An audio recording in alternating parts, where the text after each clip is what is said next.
Well, hey, audio go live o'clock. Audio go live o'clock it is. Audio go live o'clock. You need me to get the... I was about to say, mine's still on the table. Correct.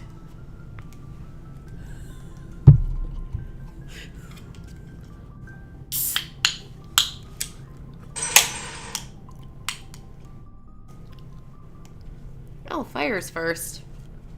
And he is here early to make up for missing...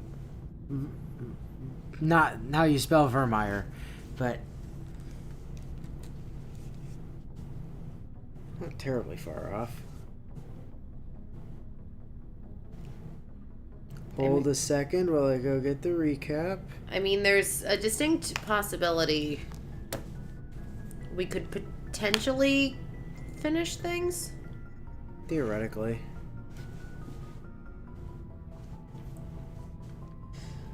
Also, YouTube just informed me that I can put people on timeout for longer. Oh, cool. A power I've literally never used.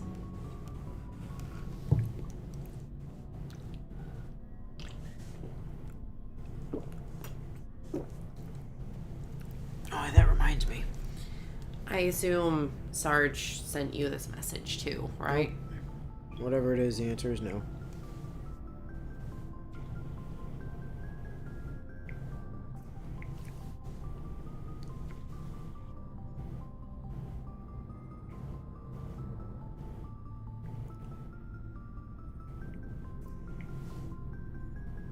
Hey, by the way, I did a thing today.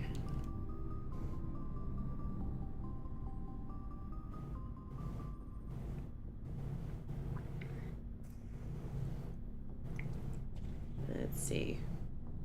Oh, look, it's kitties. Oh, Dusky.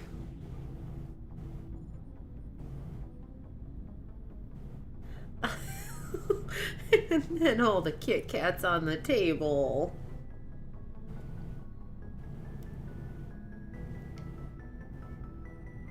And then beans under beds. Tongue in the corner. Aw. Okay, so... Previously... The squad resumed their exploration of planet Shasta as Liara once again attempts to shotgun the Mako over a nearby mountain to reach her destination despite there having been a normal driving path directly next to it. Another bout of Liara and induced motion sickness later, and the squad land outside of yet another office building as Tali begins to openly beg Shepard to not let Liara drive anymore. Hold, please. The recap spontaneously closed of its own accord.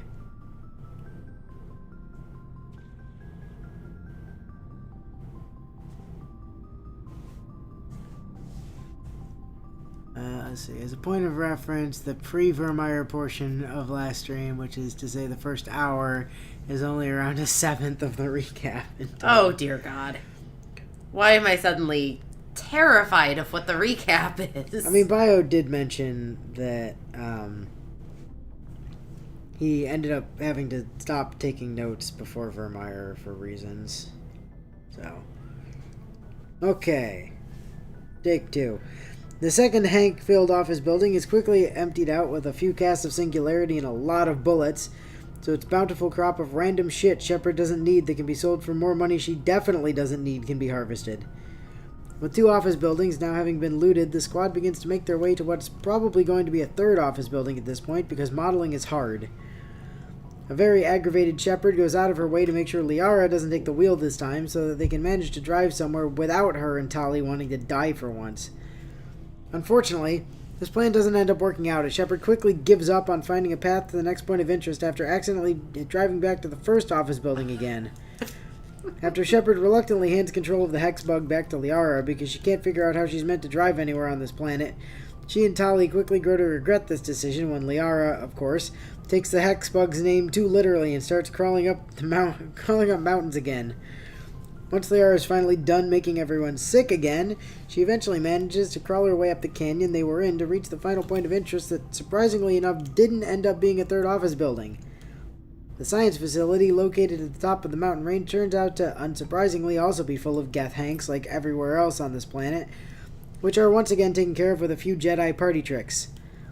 Once the Hanks are dealt with, Inu spends a while looting the facility as he slowly grows increasingly upset over there being so many pointless barren rooms in there for no real reason. In the process of stealing everything not nailed down, Shepard eventually stumbles onto an encrypted message saying that, surprising no one, everything in this colony went to shit because of Cerberus, who once again just annoys Inu to no end. With planet Shasta now mined for all its available resources, Shepard thankfully informs the squad that they can leave this greenery-coated mountainous hellhole and return to the Normandy for a bit of relaxation and a lot of nausea medication.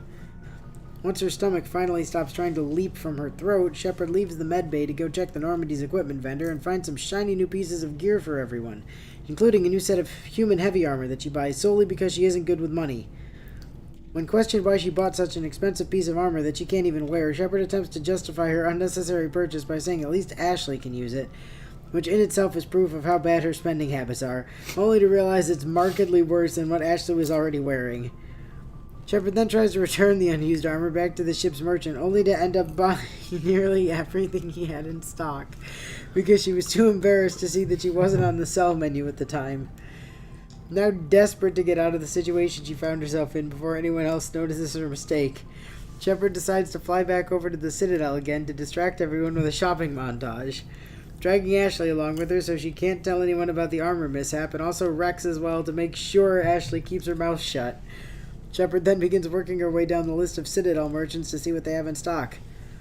After a lucky find nets her the last combo piece she needed for her super clock and a nice new scram rail for Tali to make up for putting her through Liara's driving, Shepard finally begins to feel better about her prior shopping mistakes back on the Normandy.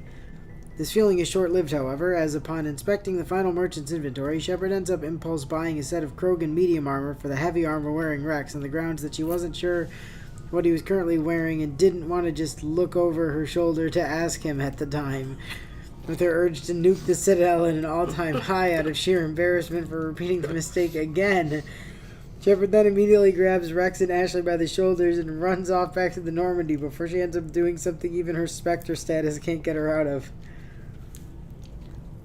Hey Rex, how come you're so alright with killing Krogans like we do? I'd have thought you'd prefer siding with them instead, seeing as you are one and all. Williams, the way I see it, the Krogans we've been killing are either stupid or working for Saren.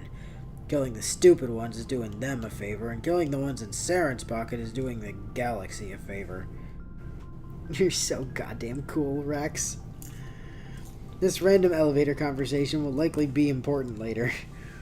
Once Shepard finishes handing out Tali her apology munition, she checks her date planner to see what else she has on her schedule, only to let out a deep sigh as she then resigns herself to begrudgingly tell Joker to finally set a course for Vermeer to deal with Saren's research facility.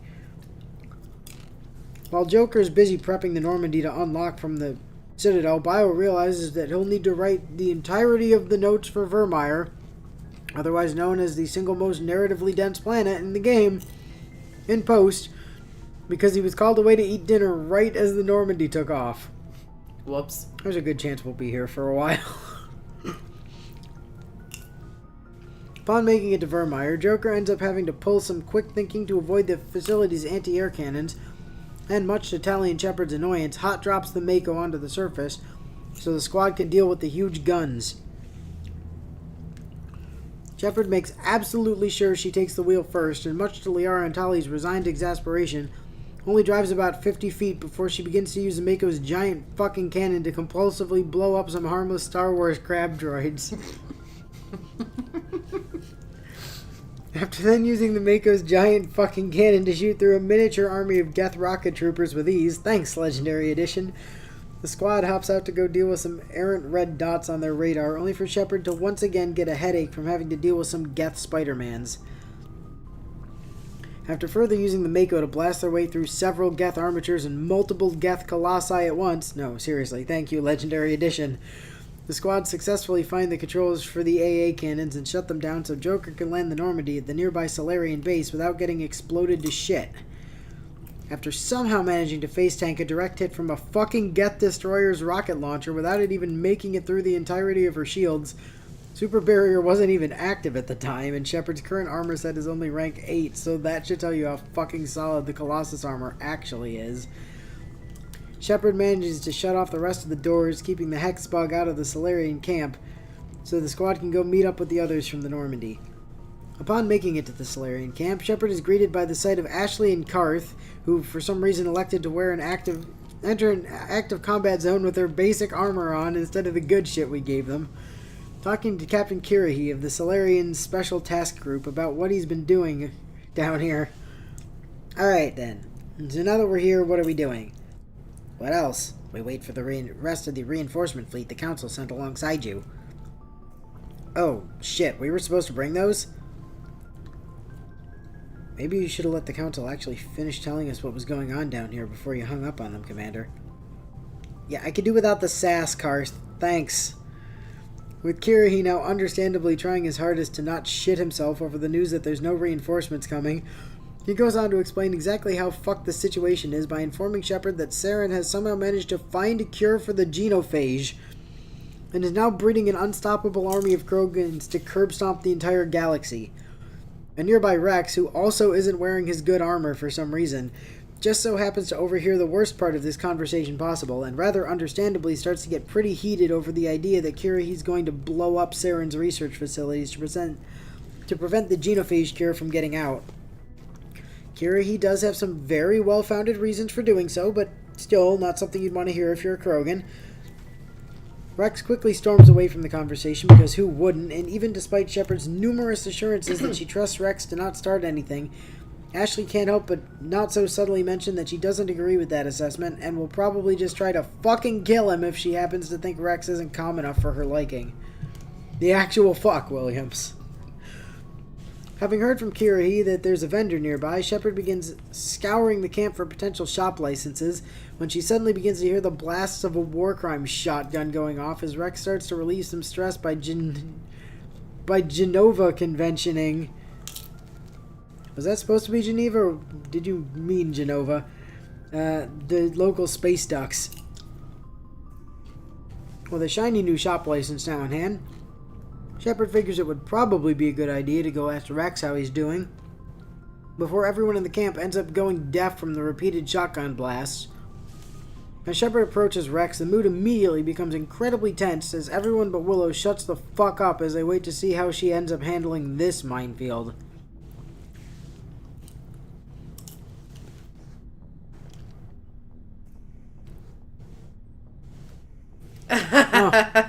Hey, Natsu made it Natsu. in time for the recap. Rex, what do you want, Shepard? Just wanted to talk, preferably without the gun in my face if you don't mind. Last I checked, you were agreeing with the bastard who's gonna blow up the cure for my people that would prevent the genocide that his started. So tell me, why should I lower my gun? Look, I know I've done some fucked up shit, laughed about it all plenty too, but this? If I had any other option, this wouldn't be one of them. I get that the cure means a lot to you, but with Saren being the one who has it, and the Krogans he's breeding here are just another weapon for him to abuse and throw away. And I remember hearing from someone recently that if Saren has any Krogans in his pocket, then killing them can only be doing the galaxy a favor. Ugh, you're right, Shepard. Those Krogan are just Saren's slaves, and as long as that cure exists, then the rest of us will be too. You good then? Yeah, but when you find Saren out there, I want you to make sure you bring his head back for me to blow this place to... back for me after you blow this place to dust. You really are the goddamn coolest, Rex. With Willow having managed to successfully avoid the thing that she would have been judged incredibly heavily for letting happen, everyone takes a moment to unwind while Willow is informed about the fact that Ashley very definitely would have casually walked over and killed Rex by shooting him in the back on the grounds of he was being a large angry Krogan if the process of calming him down took too long. No, seriously, what the actual fuck, Williams? Willow then mentions that she managed to spoil herself on the choice despite everyone else's best efforts, and then walks over to a conversation where Captain Kirrahe coincidentally asks Shepard to lend him one of her 2 human squad mates to go on a suicide mission with the STG forces, while the other stays with her to help arm a nuke. Shepard, of course, responds to what should be an incredibly heavy decision by immediately handing over Ashley for the suicide mission without a second thought. There was a legitimate reason for why she was the better choice from a tactical perspective, but we all know why Shepard sent Ashley to be under the command of the alien captain instead. Yes, because I was worried about accidentally killing Karth. With Ashley no longer her problem to worry about for the time being, Shepard asks Kirrahe why his strike team all get cool names with meaning behind them while her squad is stuck with the generic as hell name Shadow Team. Kirrahe then goes off on a cool speech about how literally everyone under his command is probably going to die today, as Shepard stands in the background not really listening as she thinks about how cool it is that her team gets to be the ones that vaporize the place with a nuke. Once Kirrahe's finished attempting to raise morale, Shepard takes her usual squad with her to shoot their way through an army of Geth, as they shut down a bunch of shit to help keep Kirrahe's group from dying. At some point during the squad's advance, Tali is separated from the others at a split in the path and ends up soloing an entire platoon of Geth on her own, before eventually finding her way back to the others just as Shepard and Liara realize she was missing. Wait, really? Yeah. You know, just Tali things.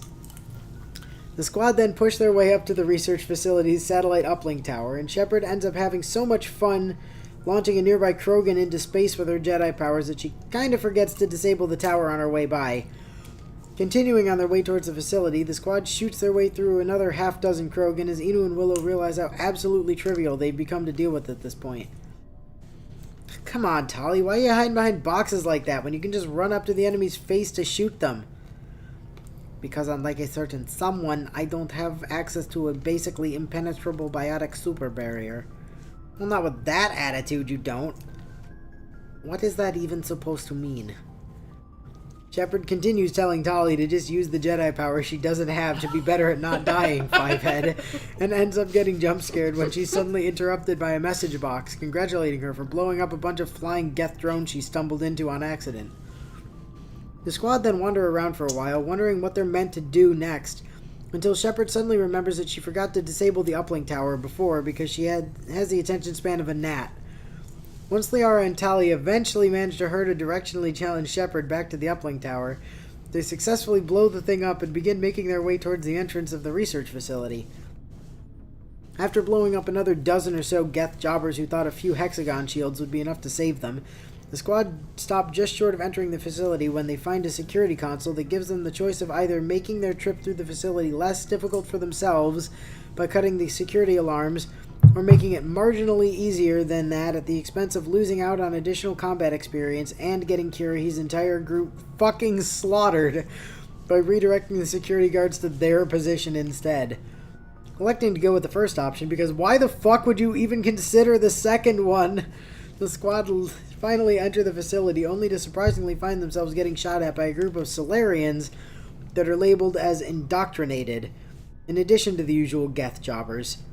Liara and Tali are quick to note that these indoctrinated Solarians must be from the recon party that Captain Kirrahe mentioned losing, though I don't really think they're supposed to know what indoctrination actually means just yet. While Shepard was kinda too busy dealing with a Geth juggernaut to really pay attention to their conversation.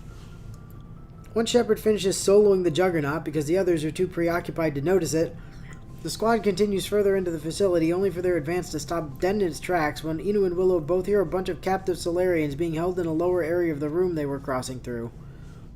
After losing several minutes between their attempts to shoot the locks open from the catwalk they were on and Shepard deciding she wanted to exclusively travel via moonwalking again for a while, the squad eventually find a way down to the holding cells to see what they can do about the captive Solarians.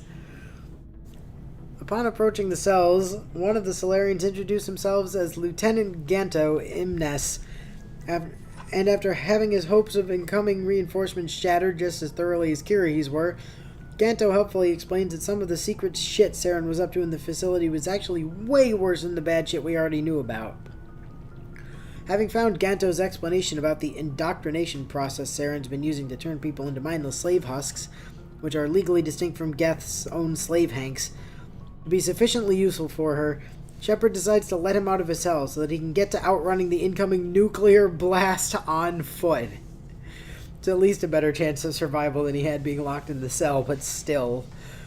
The rest of the captive Salarians aren't quite so lucky, however, when Shepard instead elects to keep them locked in their cell for the squad's safety, after Tali notices that it appears all of them had already been put through the indoctrination process.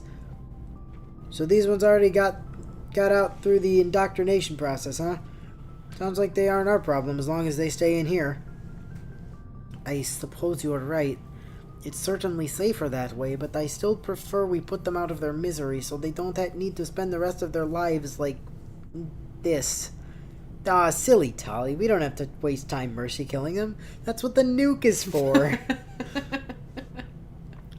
Moving further into the indoctrination labs, the squad ends up finding another group of captive Salarians, including one still capable of speech, who's markedly worse off than Ganto was. Attempting to speak with said Salarian has him introduce himself as Private Menos Avat. As he then goes on to talk about the indoctrination process, he claims he definitely resisted in pretty explicit terms, as he then asks in the most sketch as hell way possible to be let out of his cell. Opting to err on the side of common sense for once, Shepard elects to not let the obviously indoctrinated, really getting tired of that word already, crazy man out of his cell, which prompts the music to cut out as Menos starts to yell at the voice in his head to shut up as he charges at the door to his cell, only to end up knocking himself out in the most comical way imaginable when he bounces off of it head first. With the squad now barely managing to hold their laughter over what just happened, they make their way over to the Genophage Research Lab, where they end up having to shoot through a bunch of Geth Hanks and an angry Krogan scientist, try figuring that one out, as they continue making their way to the bomb site. Not long after launching a Geth jobber off a railing at Mach 5, Shepard ends up encountering an Asari scientist named Rana Thanoptis, who really should have looked into the fine print of her contract a bit more before signing on to Saren's crew. Not wanting any part of the fucked up shit Saren's up to, Rana quickly unlocks the elevator into Saren's private lab and fills Shepard in on the fact that the indoctrination experiment she's been hearing about were actually Saren just trying to find a way to hook Sovereign's mind control waves directly into people's heads instead of letting it take over passively like with Liara's mom. Rana then mentions the probably important piece of information that Saren actually has no control whatsoever over the mind control waves Sovereign puts out, and that the reason he's been so focused on figuring out how indoctrination works is likely that he's afraid it's affecting himself as well. Okay, I've told you everything I know about what Saren was doing here, and I only ever worked with him to begin with because he'd have killed me otherwise. Can I please leave? Sure you can leave. Though I'd say you only have about, 10 minutes tops before we blow this place straight to hell, so I'd get to running if I were you. You're going to what? Immediately sprints off. You enjoyed doing that, didn't you, Shepard? Oh, immensely. With Shepard having successfully scared the shit out of yet another person today, the squad begin heading towards Saren's secret lab until Inu and Willow end up stopping to marvel at just how much of an ocean nightmare the outer catwalks of this place are. Several more catwalks and a quick elevator ride later, and the squad make it into Saren's secret lab, where Tali is quick to point out that it looks like Saren was actually keeping another Prothean bacon here, just like the one back on Eden Prime.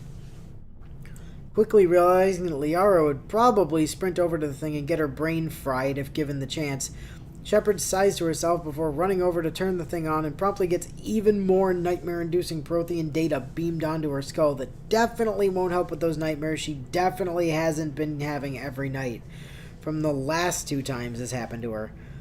With her head now full of even more Prothean breakfast recipes, Shepard begins to hobble her way back to the lab's exit, before she and the others end up getting distracted by a hologram of a talking robot shrimp.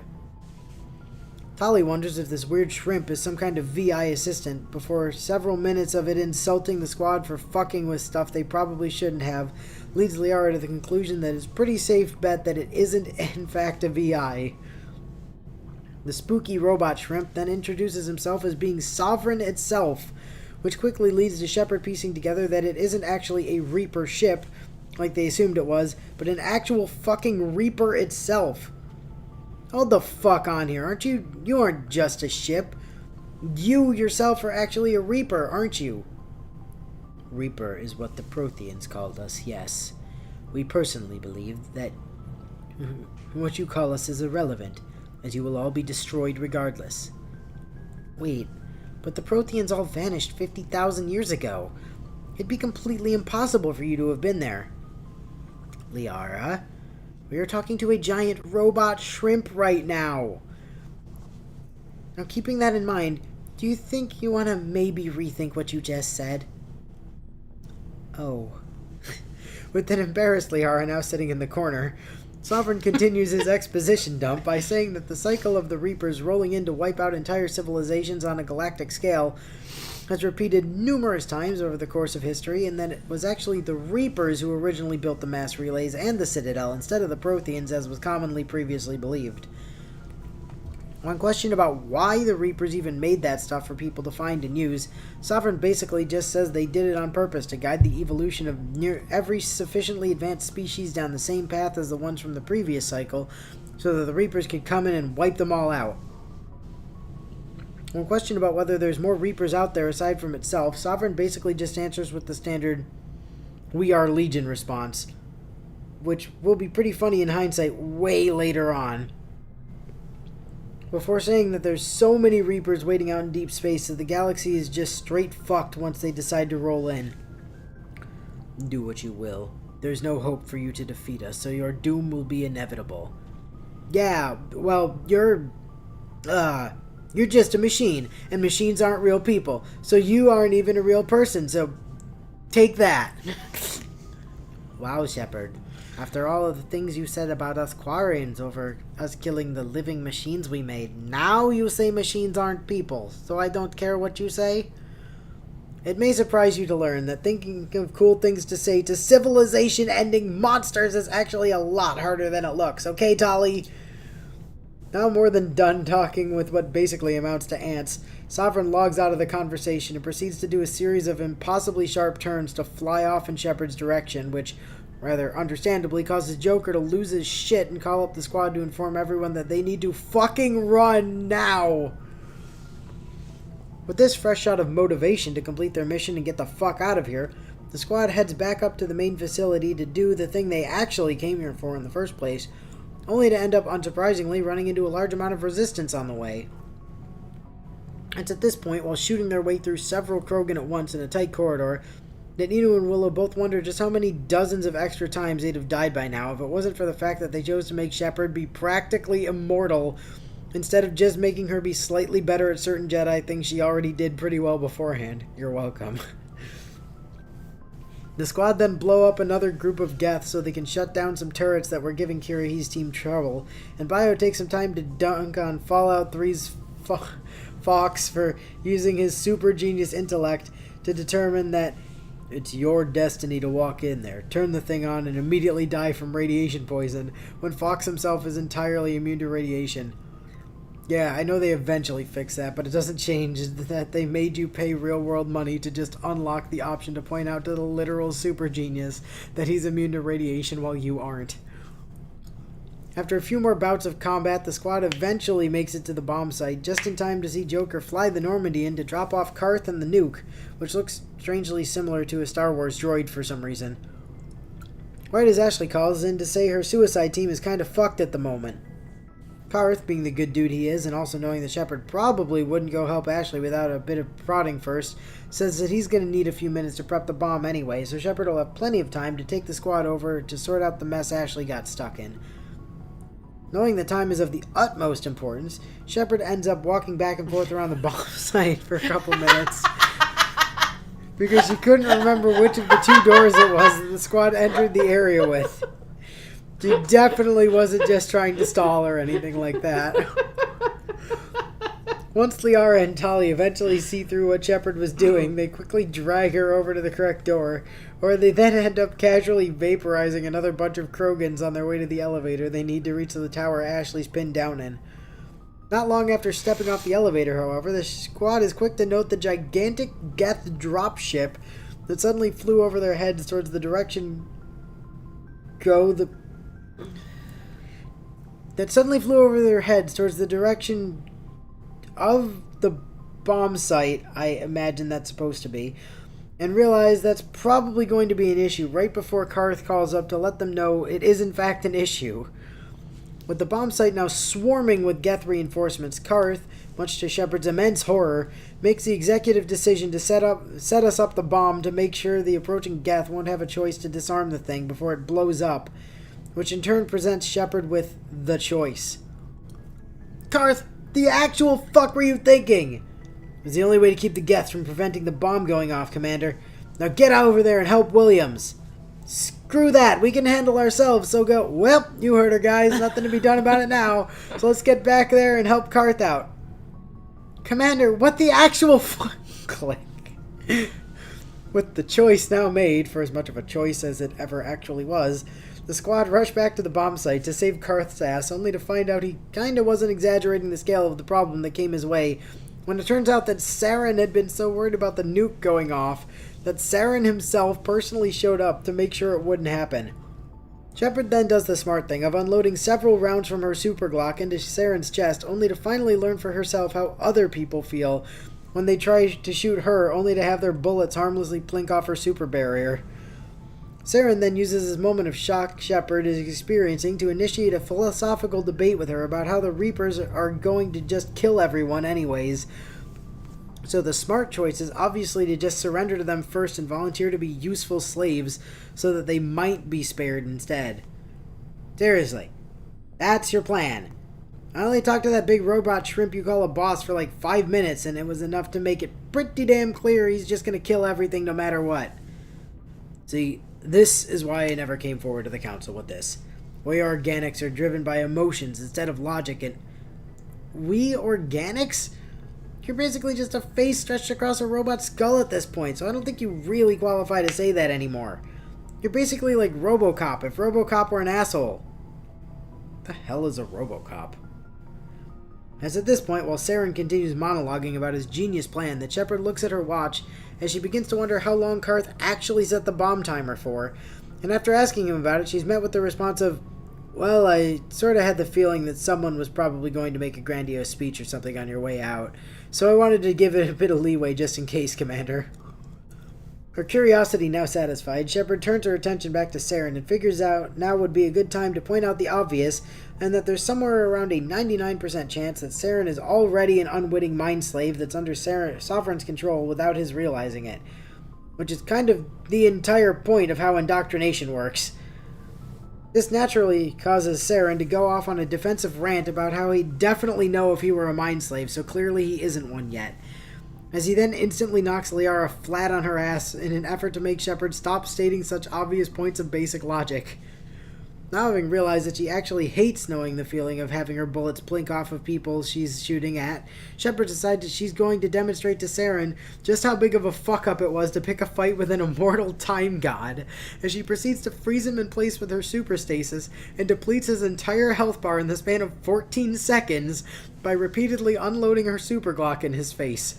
At least until it overheated, at which point she then manually vented its heatsink to continue shooting his face with even stronger bullets until he finally fell over. Now thoroughly done with everything about this situation, Saren chooses to cut his losses by invoking the ancient cutscene power of "No, I'm not owned, you didn't win," to teleport his way out of superstasis, so he can literally choke Shepard into a delirious enough state for him to get away on his hoverboard without getting shot again. Stupid plot armor. After watching Saren run away like a coward happens to remind her that there's an active nuke not even 15 feet away, Shepard quickly shakes off her oxygen-deprived stupor and throws Karth over her shoulder as she and Tali, who ended up having to carry the unconscious Liara, begin to sprint like hell back to the Normandy before the research facility gets turned into a smoking crater. After barely escaping the research facility moments before the bomb could detonate, Shepard looks down on the resulting mushroom cloud from a window on the Normandy as she thinks to herself about how relieving it is to know that she'll never again have to worry about Ashley blabbing to someone about the armor incident. I just can't believe that Ash is really dead. Yeah, that sure is a tragedy, ain't it? Anyway, you want some breakfast to help cheer you up, Karth? I just learned a killer new pancake recipe from this protein bacon Saren kept in his office, and... Actually, Commander, while we're on the subject, I was wondering if we could perhaps join minds again so that I could... Now is not the time to start this shit again, Liara! After Shepard lets Liara do the thing so she'll stop bothering her about mind sex every 5 minutes, Liara relays that the new Prothean data Shepard got in her head this time was actually an ancient signal sent out across the Prothean Empire to warn about the Reapers. Fat lot of good that did. And that the conduit Saren has been looking for is on a planet named Ilos. Huh. Can't believe you're pestering me over wanting the data in my head actually worked out for once. Guess we're heading to Ilos then. Forget it, Shepard. The Mu relay that heads to Ilos is in the Terminus systems, and they really don't like seeing Alliance ships out there, and especially not ones owned by Spectres. Don't worry about it, we'll be careful. No offense, Shepard, but we all know that's not gonna happen.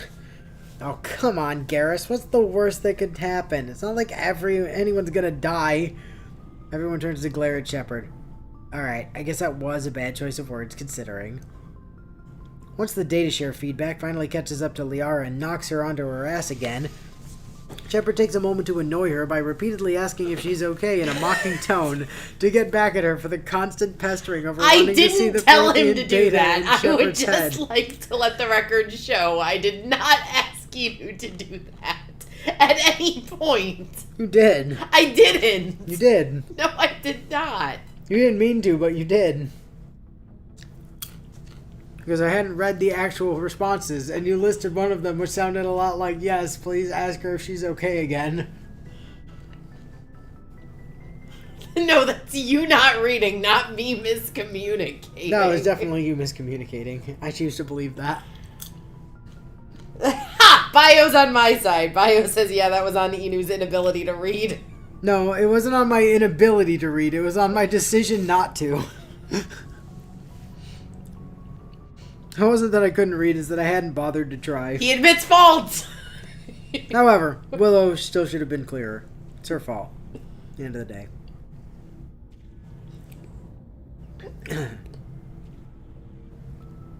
Anyway, you were saying. I don't know, I lost it.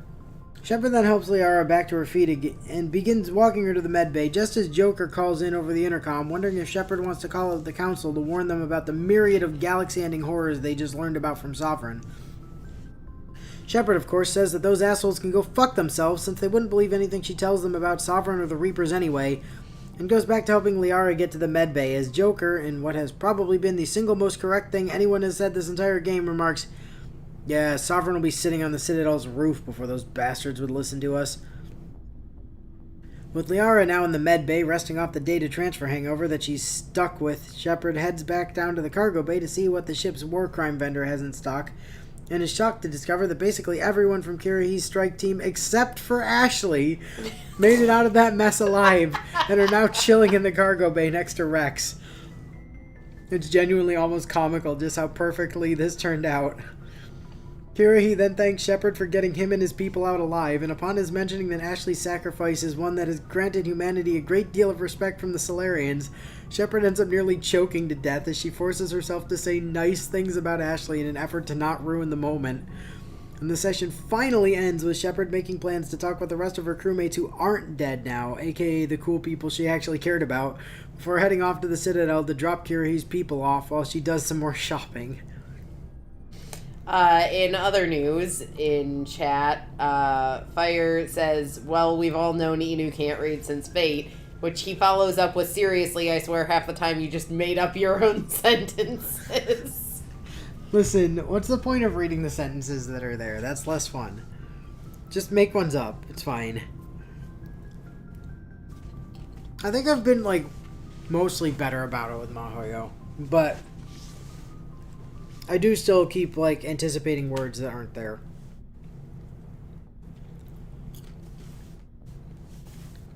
So, there is that. But Baz and I also haven't tried to record that at 2 in the morning after not having slept for 3 days, so I haven't made any... the con dilemmas. Haven't made any insane comments about, Saber's Lighthouse or something. I really wish I knew what episode that was. There was a point overnight at con where we were recording, and Baz and I were both just falling asleep in the middle of trying to read lines. And at one point, I don't even remember what the line was, but I read something about Saber having a lighthouse, and there was no mention of lighthouses anywhere. Alco's lighthouse is not yet manifested into existence, no.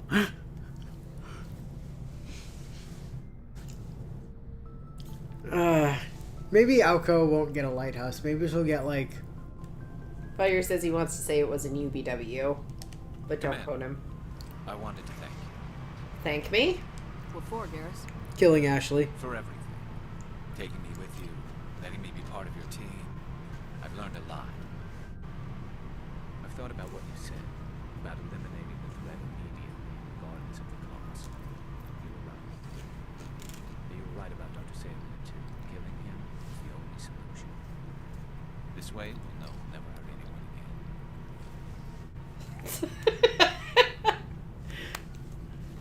Very good. I'm glad you see it that way. Keep that in mind when we meet Saren. Don't worry, Commander. I will. Oh, he clearly didn't want to talk about Ashley's death. Hey, Ash, how you... Alright, you're dead. Haha. What's up, Rex? Commander, things got heated back on Vermeer. You did what you had to do. I respect your choice. I love some of these dialogue options. We'll go with thank you. I appreciate what you did, Rex. I won't forget it. Just make sure it was worth it. Saren has to pay for what he's done. Oh, he will. No matter what it takes, I'm gonna hunt him down and kill him. I like the sound of that. Yep, all the same old stuff. So long, Rex.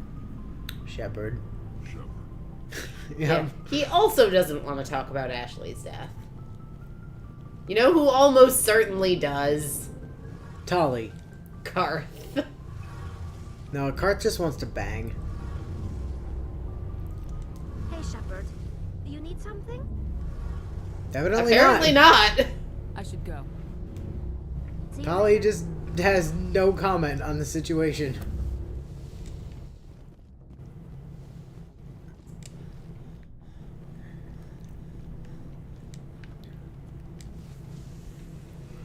Oh yeah, fun fact.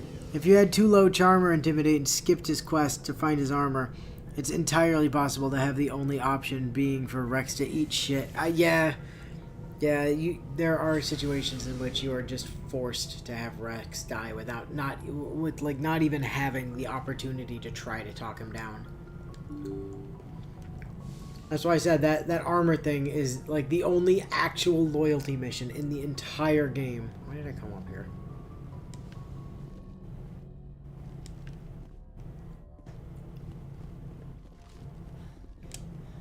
Hold that thought for a second, Karth.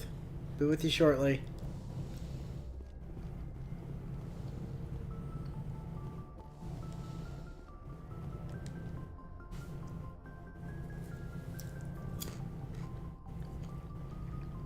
Commander, are you coming to check up on me? Oh. Are you okay?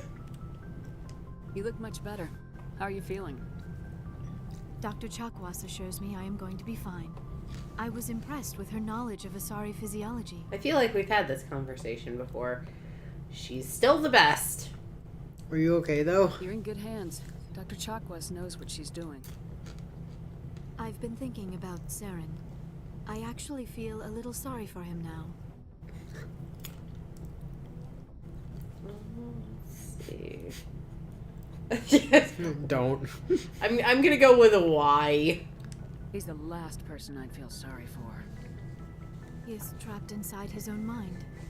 Part of him senses his identity slowly being swallowed up by Sovereign, but he is powerless to stop it. I wonder how he first fell into Sovereign's trap. Did he think he could somehow stop the Reapers from returning? Or was he simply driven by a lust for power and glory? Does it matter? It's almost like Rex and Garrus always had to share space with the person who literally said they shouldn't be allowed on the ship because they weren't human or something.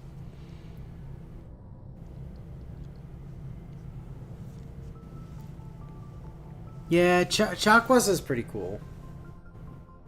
I mean, I think you get a choice between her and the medic lady from the Citadel in either 2 or 3 as your onboard ship doctor. Whatever Saren's reasons may have been, they're long gone now. He has to be stopped. Yes, I suppose you're right. He may be Sovereign's victim, but he is also a threat to all life as we know it. Let's not spend every free minute talking about Saren. It is bad enough we are chasing him across the galaxy.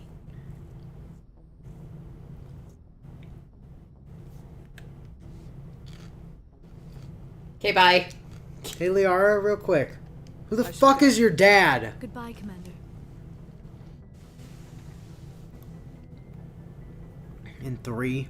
Or you can just say fucking and blast off to war without picking up a doctor. I was actually kind of feeling sorry for Saren. Why? To be quite honest, when Tali told me what you did to him using your stasis abilities sounded very embarrassing.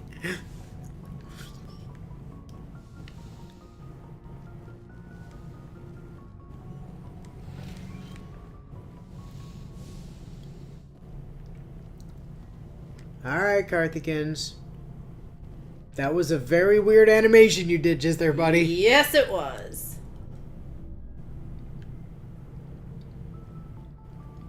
I'm just gonna give it a second, see if you do that animation again.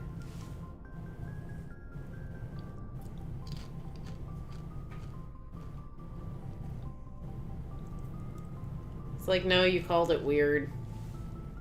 Just gonna stand here and think.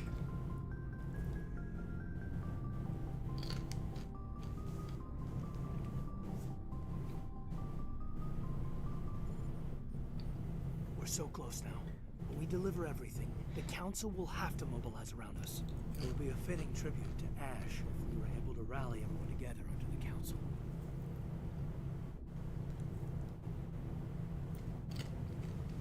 We can hope. I don't know. About all we They can haven't shown do. any interest in listening to us so far. We've got the weight of evidence on our side. You'll convince them. From a Navy brat to linchpin of the Alliance. I don't think I've ever met a woman like you. I love that top one. I don't think I've ever met a woman like you either, Karth. I mean, I'm leaning towards that line, though. You haven't had the easiest life, but I like the man it's made of you. Please, Commander, you'll make me blush. That's the point, yes. Shepard, I want to follow through with this. It's tough keeping it separated from duty, but when the mission's complete, it'll be different. At least I hope so. Ma'am. Can't wait. Nope. That sounds wonderful, Lieutenant. In the meantime, we save the galaxy. Yes, ma'am.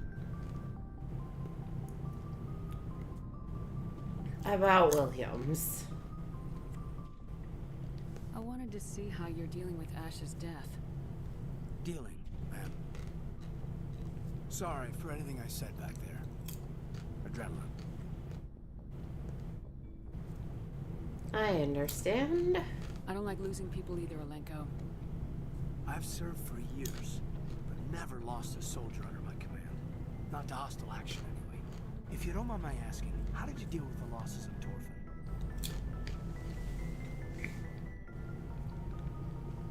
Why would the council care about Ashley being dead? She was a human, and as we've established, those racist dicks couldn't care less about those things. To-do list. 1. Save the galaxy. 2. Karth. 3. Find Liara's dad. Damn right. Okay. I vowed to do better. It was my job to get everyone out safe. I failed. I vowed not to let that happen again. Same here. I'll remember her, and I'll do better for her. Yeah, I guess that's all we can do. Thanks for the advice, ma'am.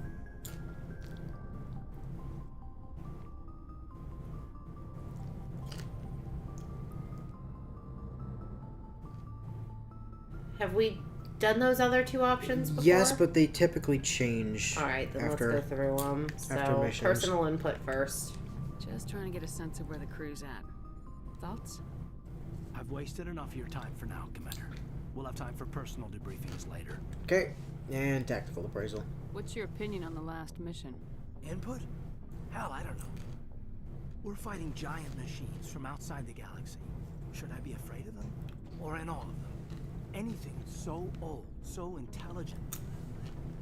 Bold of you to assume that finding Liara's dad isn't priority number 1. We'll beat them. We may be ants to them, but humans have never managed to exterminate ants. It makes you wonder, are ants any more aware than we were of the giants that walk over their heads? We'll talk later, Caden. I'd like that. She mispronounced Karth. She did. Alright, well. We've chatted up all of the crew. I believe we checked the war crime gun vendor last time. Means there's only one thing to do. Go to the Citadel and shop. Damn right. I forwarded the mission update to the Citadel, Commander. Ah. Information on those reinforcements. Ambassador Udina wants us to report back to the Citadel. The Council's massing a joint species fleet to deal with Saren and his geth. About damn time. Took them long enough. Back to the Citadel, Joker. I want the Normandy at the head of that fleet. Yes, ma'am. I mean, we were going back there anyway, so... Joke's on you, game. Yeah, game, you didn't have to tell us to go to the Citadel. We were going there anyway.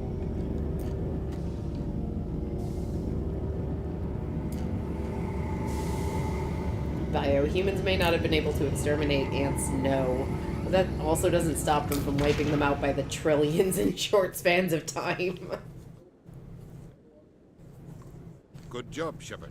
Thanks to you, the Council's finally taking real action against Saren. The Ambassador is correct. If Saren is foolish enough to attack the Citadel, as you believe, we will be ready for him. Patrols are stationed at every mass relay linking Citadel space to the Terminus systems. Not enough. You think a blockade's gonna stop him? He's on Ilos looking for the conduit right now. What are you doing about that? Ilos is only Yeah, what accessible is from Udina's your relay, accent? deep inside the Terminus systems, Commander. If we send a fleet in there, the only possible outcome is full-scale war. Now is the time for discretion, Commander. Saren's greatest weapon was secrecy. Exposed, he is no longer a threat. This is over. It's not. If Saren finds the conduit, we're all screwed. We have to go to Ilos. Ambassador Udina, I get the sense Commander Shepard isn't willing to let this go. There are serious political implications here, Shepard. Humanity's made great gains thanks to you, but now you're becoming more trouble than you're worth. You bastard! You're selling us out! It's just politics, Commander. You've done your job, now let me do mine. We've locked out all the Normandy's primary systems until further notice you're grounded. You son of a bitch. Yep, that's Udina for you. Nobody stabs me in the back, Udina. Nobody. I think it's time for you and your team to leave, Commander. This no longer concerns you. The Council can handle this with my help, of course. Udina, I could pull out my gun and shoot you through the head right now, and no one could prosecute me for it. Or I could just lock you in stasis forever.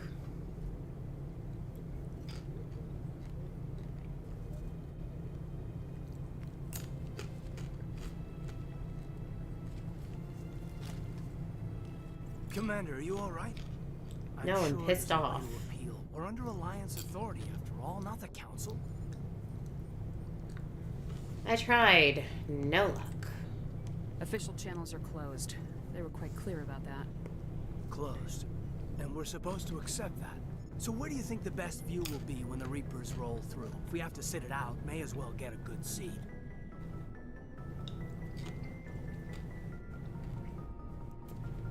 I need you to stay strong.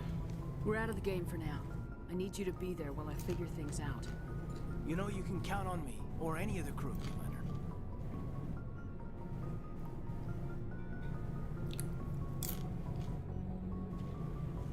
I'm asking you, not the crew. Come on, Caden. I can get a salute from anyone on this ship. Sometimes I need a shoulder. Yeah, I always leave a way out. You know that. I'm here for you. But we're in a rough spot, and the last thing I want to do is muddy things. I think it's all that clear to start with. Are we the pride of the fleet or not? Are we valued agents or just peons? Depends on who you ask. I think it's time for your team to leave, Commander. How? You impounded our ship, you jackass. We would have if you hadn't impounded our ship. Shepard's gonna have to hang out in the council tower waiting for another Spectre to pick up their quest. By the way, I think this might be the point where the rank 10 war crime guns become available. Hell yeah. Depends on who you I'm ask. sick of it too. Maybe we need to take a little initiative. You have something up your sleeve, Shepard? What am I saying? When don't you? That's what I appreciate about you. Tease. Galaxy in the balance and you trip talking to me. I just need a little practice is all. I think we've got some time.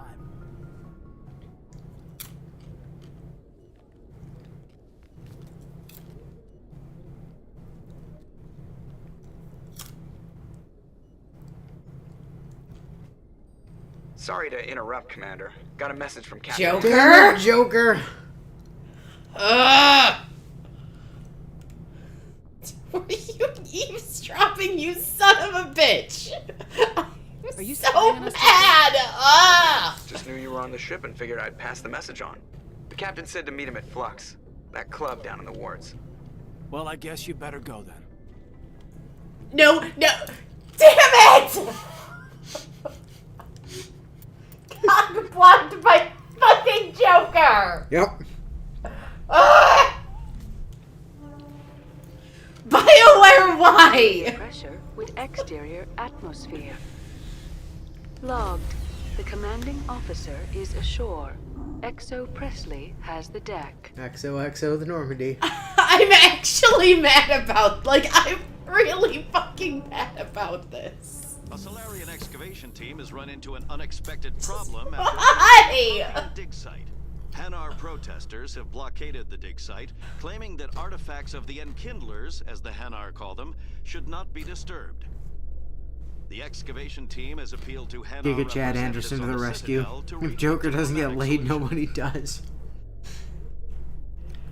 Look, Liara was desperate for mind sex. Also, Joker definitely did that on purpose, yeah. Joker knew what he was doing. I'm so mad. You! Give me the Turbo Glocks. I'm so mad. Show me what you got. I'll open the rare stocks for you, Commander. Enjoy. Bio, let me help you out. Willow spends the first 45 minutes of stream perfectly calm, and then spends the next 2 hours furious.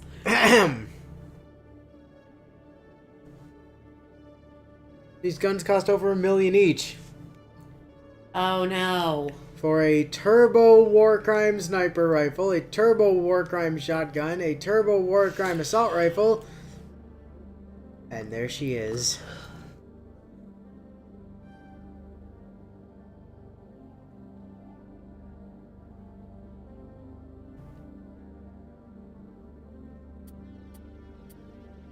Also, sure, we'll take a high tier blue wire tool.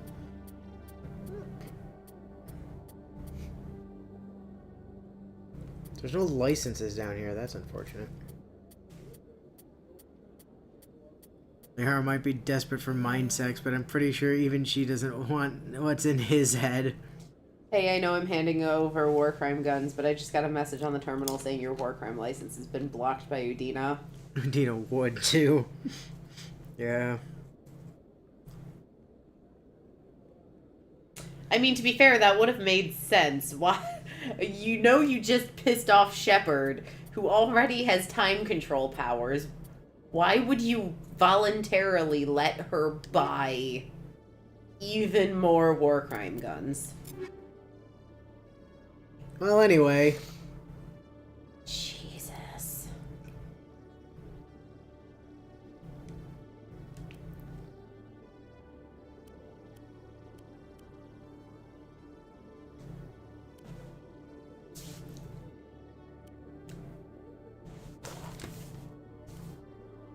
Look at it. It's so beautiful.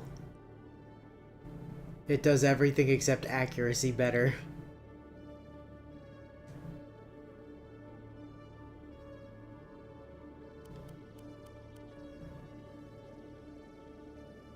Hey Udina, just sending you a message to say Shepard was here to buy the Udina Obliterator 9500. Might want to keep an ear out.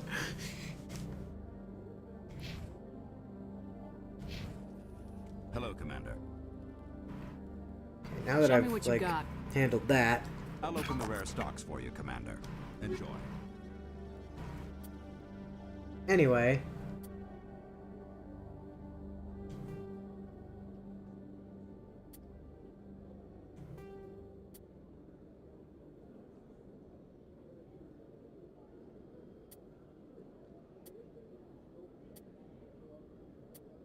Time to just sell off some junk real quick.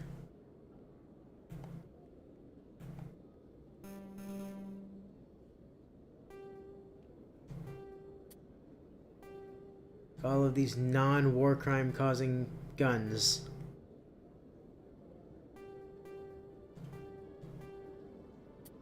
At least until we're back to being capped out on money again.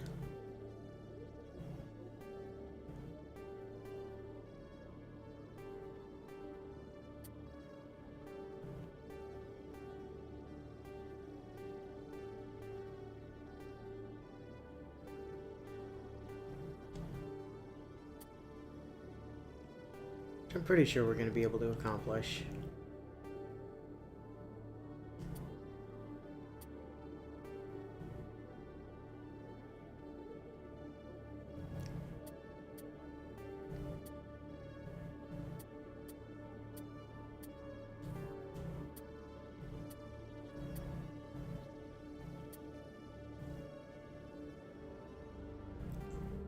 Any of this armor that's not rank 10 just gets insta-sold.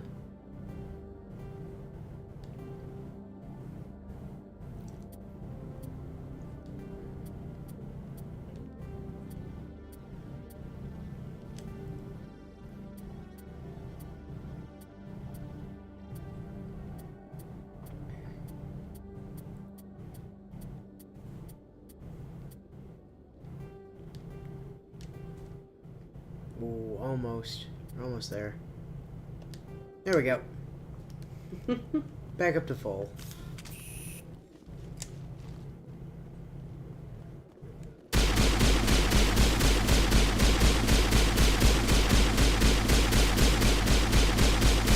Boy, the kick on that, though.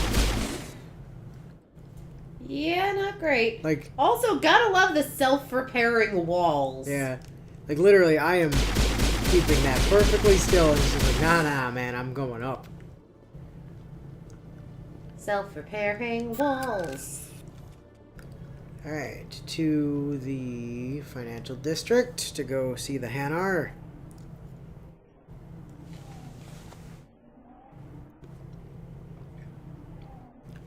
I kind of don't think anyone on the Citadel would actually send a warning to that jackass. Everyone here hates Udina.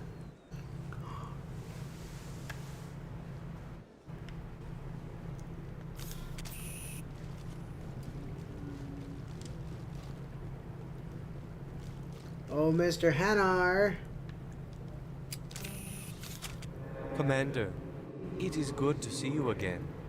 Would you care to Show me your items. That tone is Oh, always this one so is- abrupt.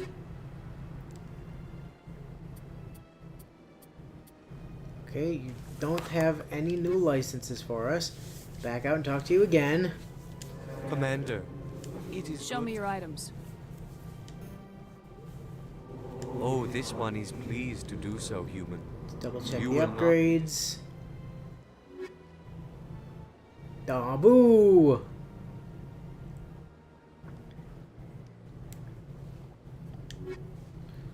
do I say? You have failed me today, Hanar.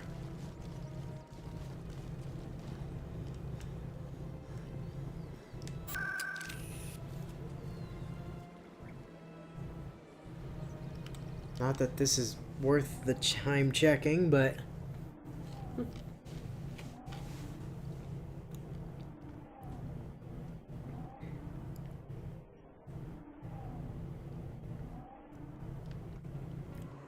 View items is my favorite Shepard quote. View all parades is also pretty good.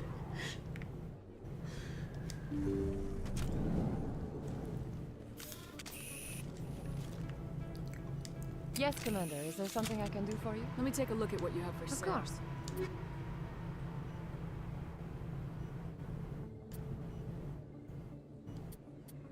Well, that was all trash. Kind of figured you weren't going to be very useful, Dr. Michael, but... Fire in the hole! Did you just throw a grenade for no reason? I did. Anyway, time to leave before it explodes. You really just like exploding people. Udina told you no, so you're creating havoc all across the Citadel. Damn right. Welcome back, EarthClan. Will you believe It was supplies Udina's daily to car. the colonies? Show me what you got. Most excellent. Nothing. Damn you.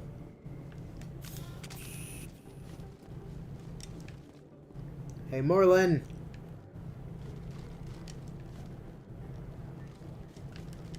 Yes, human. You need something, yes? Let me see what you have. Oh, you will be pleased, I think. Very good things I have. You will see.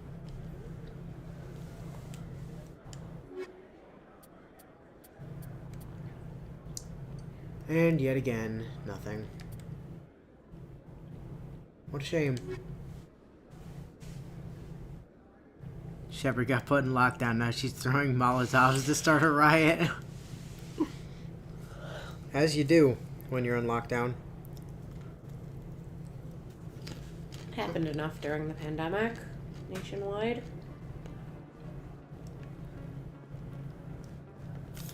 Alright, flux, they said, right? Yep.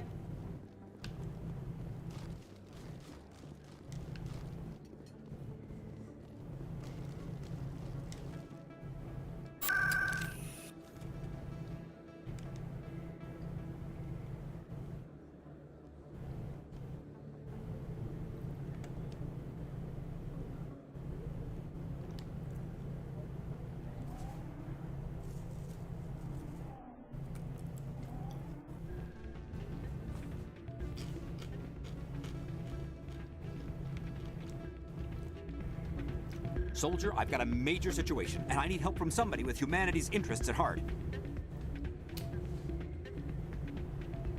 I'm listening.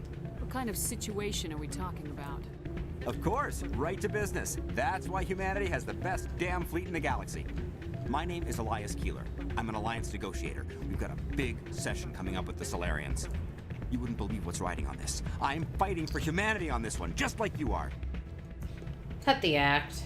Don't try to sell me on this. Just tell me what you want. I need you to buy a mental stimulant for me. It's legal, but restricted. I've purchased the monthly limit, and I need more from the medbay. Investigate the drug. What exactly is this stimulant? Oh, I don't know the medical terms, but it increases mental capacity, short-term recall, that sort of thing. It helps me stay focused, and it keeps me sharp. Nothing gets by me when I'm on it. So, Ritalin? Investigate. Drug dosage. If you know the monthly limits, why'd you go over them? The negotiations were supposed to be last week, but the Solarians stalled it, probably deliberately. If I don't get the stimulant, I'll be a wreck. My assistant will take over, and that would be a disaster. I'm sure it'll be fine. You should put some trust in your assistant. Didn't you train him? My assistant wants to bend over backwards for the Citadel races. He wants to show them we're reasonable. No race will respect us until we show them who's in charge. That's what it took with the Turians. Yeah, forget my assistant. Investigate. Negotiation. Why is this deal so important? The Solarians want to set up long-term trade agreements. There are billions of credits at stake. If I don't get the drug, my assistant will take over and mess up the whole deal. It would be a disaster.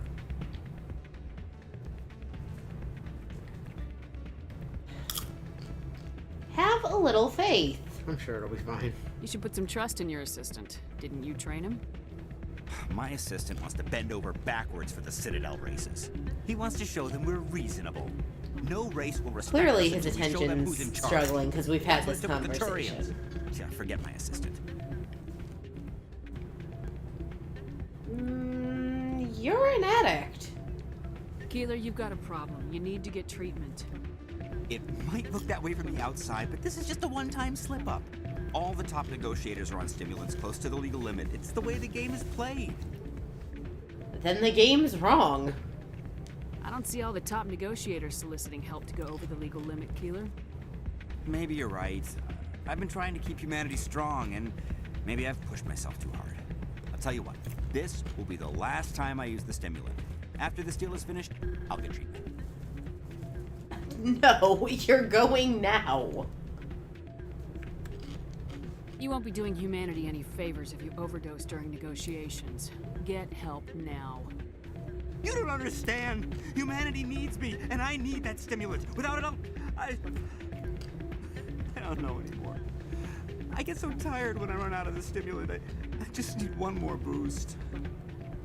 Listen to yourself. That's an addict talking, Keeler. What does it take to convince you? You're right. I'll go tell my assistant. I shouldn't be working like this. I'll get help. His lips are literally blue. Got some bad noodle points for that. Yeah, look, I picked good noodle options too, but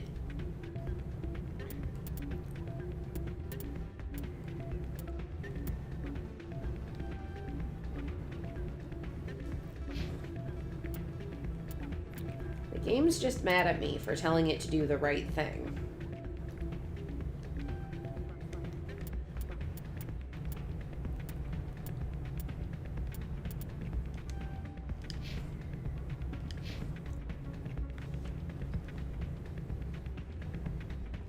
Alright, so anyway, Udina. Can't believe that could happen out in the open like that. Commander, thanks again for all your help. Or Anderson. That's what we're here for. I heard what happened. Now I know how you felt. They pulled me off the mission, just like when they forced you to give up the Normandy. I know, I'm sorry. I wanted to warn you, but there was no way to get a message to you before you docked. I know you're pissed off right now, but you can't give up. They all think this is over, but we both know it's not. You have to go to Ilos. You have to stop Saren from using the conduit. How? There's only one ship that can get me into the Terminus systems undetected, and she's grounded. Citadel controls locked out all the Normandy's systems, but if we override the Ambassador's orders, we can get them to bring the Normandy back online. You can be in the Terminus systems before anyone even knows you're gone.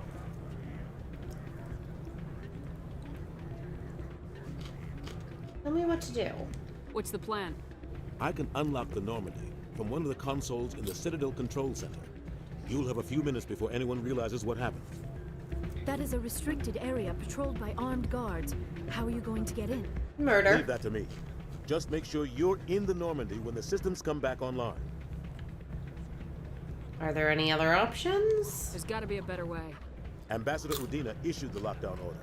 If I can hack into the computer in his office, maybe I can override it. He won't just stand by while you use his computer. Hopefully he won't be there. If he is, I'll just have to think of something. The Ambassador will not forgive this, Captain. You will be charged with treason, a capital offense. We don't have a lot of options.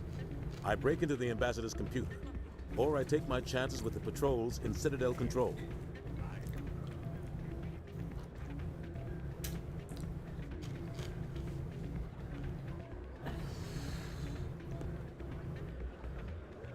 Guys, help.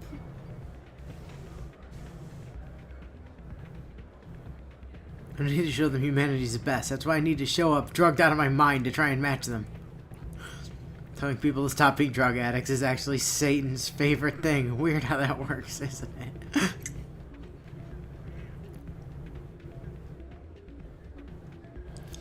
Commander, if you do this, then Ambassador Udina will not forgive you. And that's a negative howl, Liara. Actual genuine question to chat.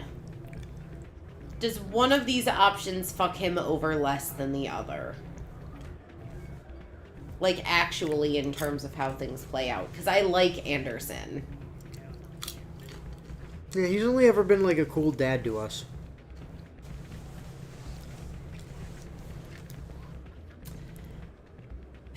And you're not going to tell me which it is, are you, Fire? Like, we got on board his ship. He made us like his second in command.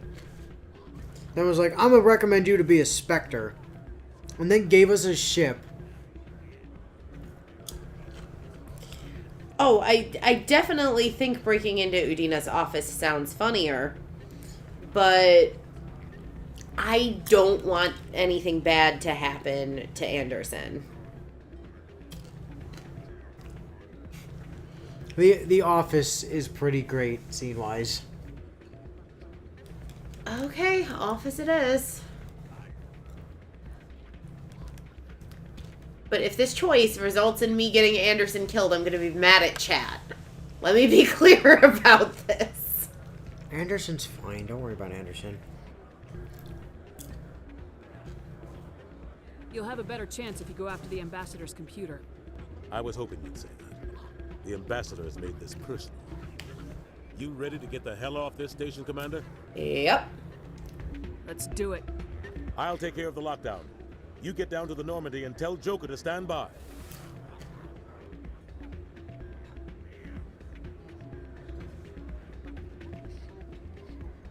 Hey, can I get a drink real quick? We're not on a time crunch or anything. Hey, good to see another human in here. Wow, what a dick.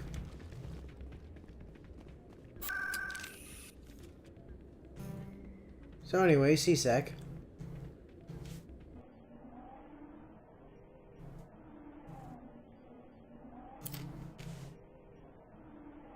I mean, one option involves him sneaking past armed guards, and the other just has him use the computer in the office he usually hangs out in most of the time anyway.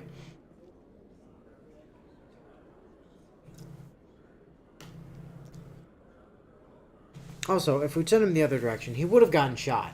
Not killed, just shot.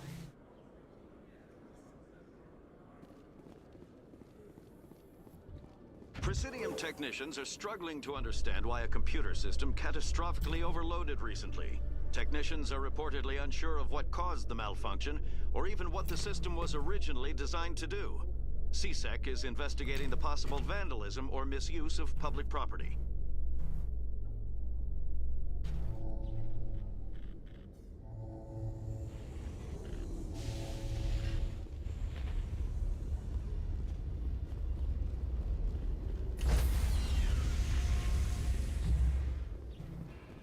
Stand by, shore party.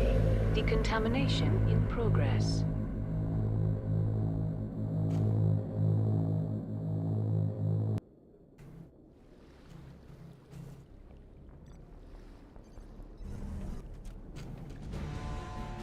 Anderson, what are you doing here?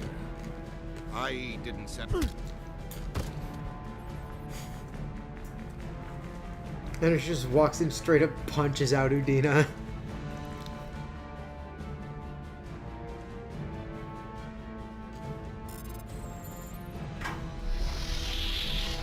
Let's go. Get us out of here, Joker. Now.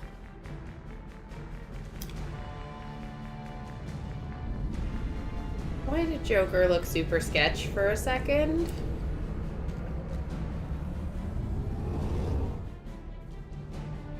Please tell me I'm just being paranoid. Okay. You're just being paranoid. But I know BioWare games. Shepard's fake dad is his best dad, is the best dad.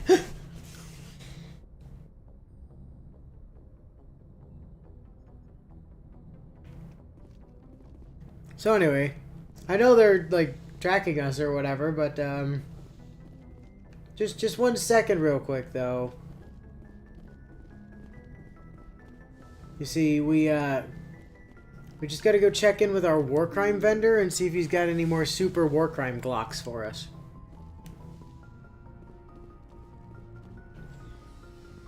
I'm sure the council will wait long enough for us to do some shopping before trying to shoot us down or something. Is Anderson Liara's dad? Imagine Joker was probably thinking about the high likelihood you'd probably get shot out of the sky for the ship stealing and all that. Technically, they never said they were reclaiming the Normandy. They just said they were grounding it. Technically, the Normandy is still our ship. Let's see what you got. You bet, Commander. Technically, the Normandy was never our ship. Our ship. We were the, you know, commanding officer for it. But it's always been an Alliance vessel. Oh, hey, look. Another full round of super war crime guns. Violet remains the leader of the Lost and Found department. Was the Scorpion armor the super good stuff? Like, is that just ridiculously good for Kaidan? I don't remember. Well, considering it's Krogan. Oh, yeah. No. I thought it said medium armor human. Well, that's irrelevant then. Oh, hey, look, human heavy armor. Weird, I wonder who would even be able to use something like that.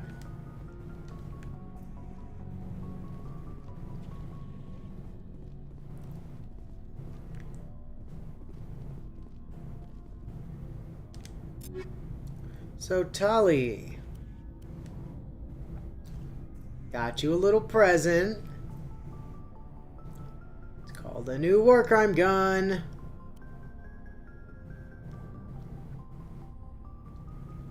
And then, you know, just in case.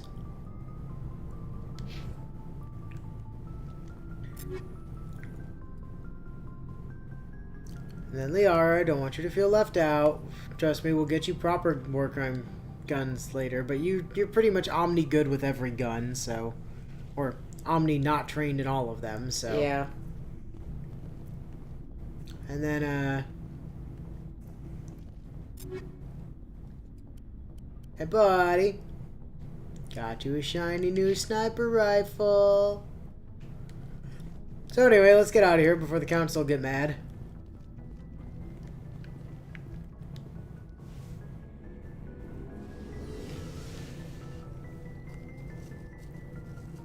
There's two types of Scorpion armor. There's a normal Predator armor. There's a normal Predator armor, which is whatever, and then the better Predator armor, which is labeled with an LMH, depending on the weight class.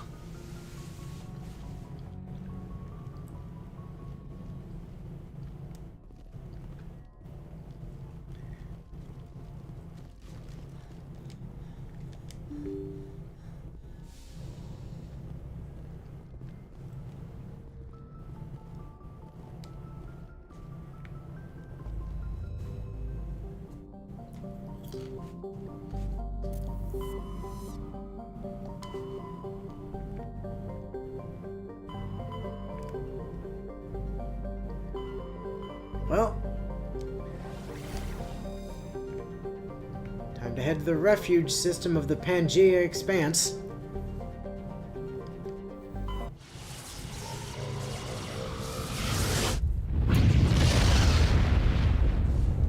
Well, it's a good thing the Alliance trying to send any ships after us would cause some kind of interstellar incident.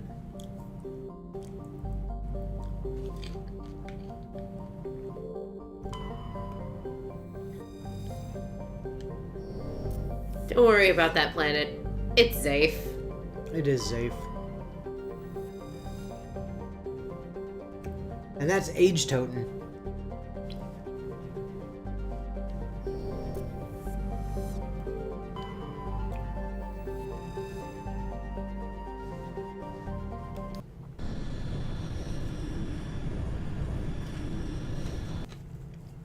Honestly, kind of stupid how they decided to differentiate them instead of just giving the better version a different name. Yeah. Commander?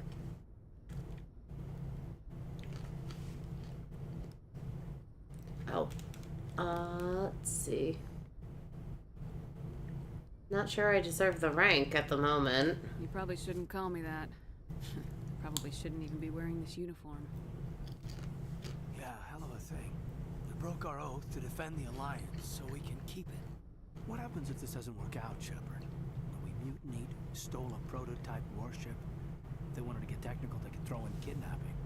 We're a hell of an example of humanity's best and brightest, huh?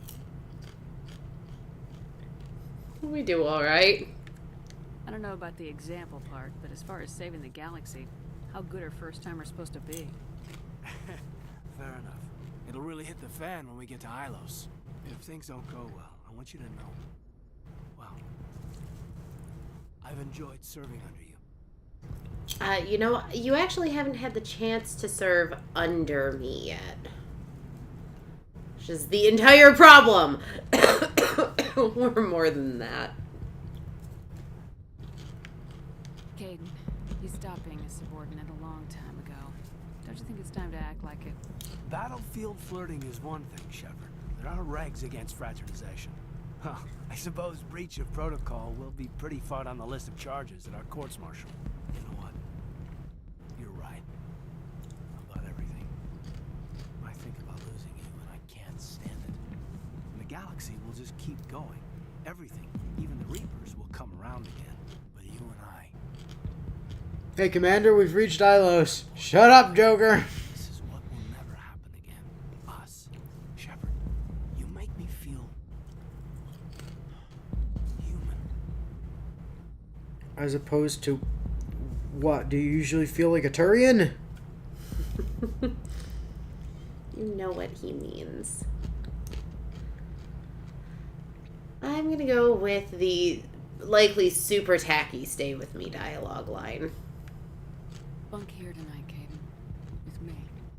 Is that an order, Commander? No, a request. I'm not looking for a pet, Kaidan. I'd have gone elsewhere for that. I'm glad you didn't. This can't change anything, Shepard. This is a good crew, the finest I've served with. I don't want to mess it up.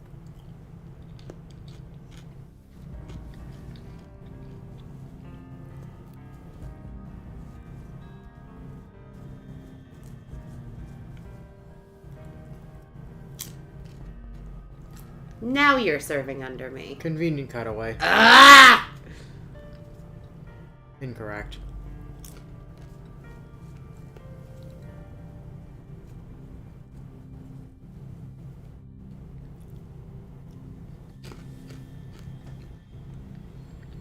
It's been a long time since I've met a woman who, Bridge to Commander Shepard. We're 5 minutes. Joker!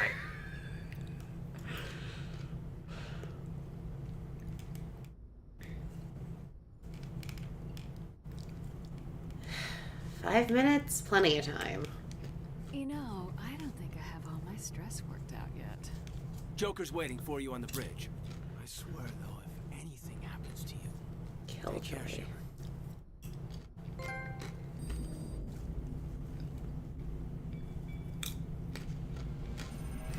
Fucking Killjoy.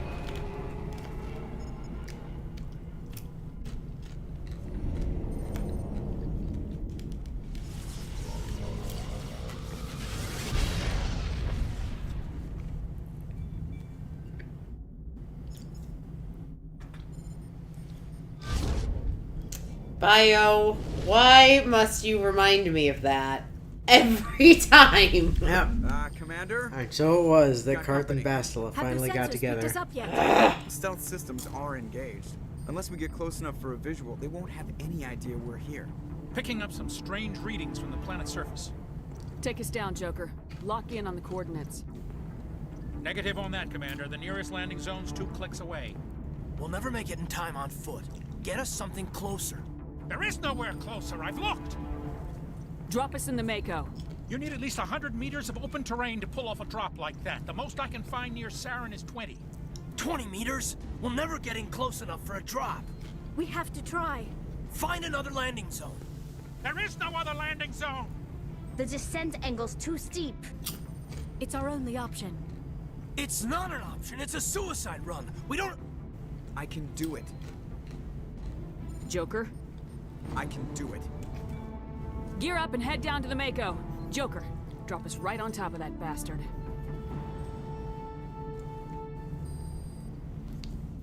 And this is why Joker's the best.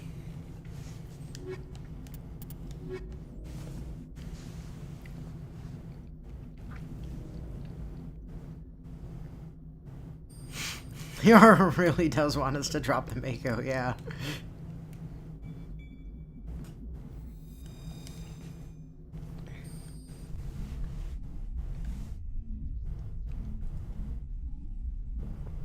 Stupid Joker. Ruining my fun.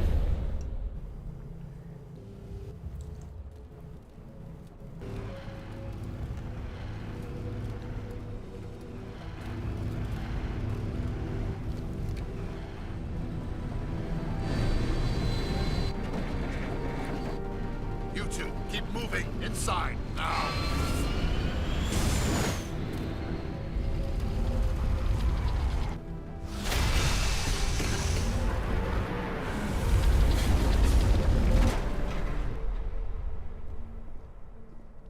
We have to get inside this bunker before Saren finds the conduit.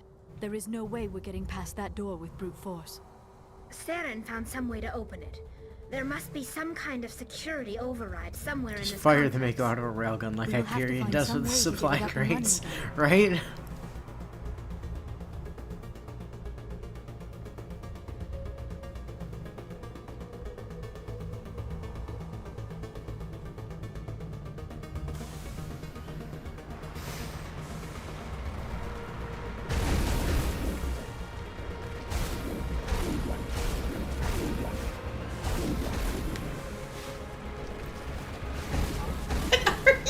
Doing? I'm trying to turn this thing around, and the game is really not having it.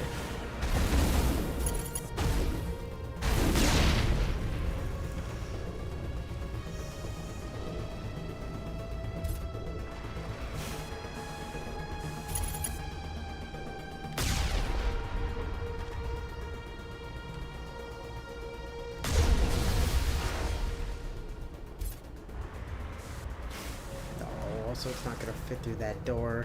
Damn it. They literally only gave you the Mako for the entrance.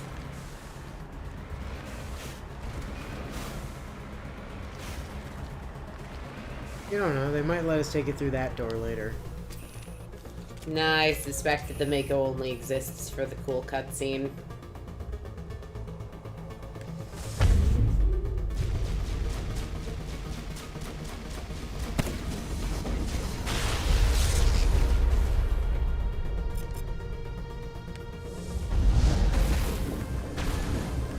Oh, that's an armature. How you doing, armature?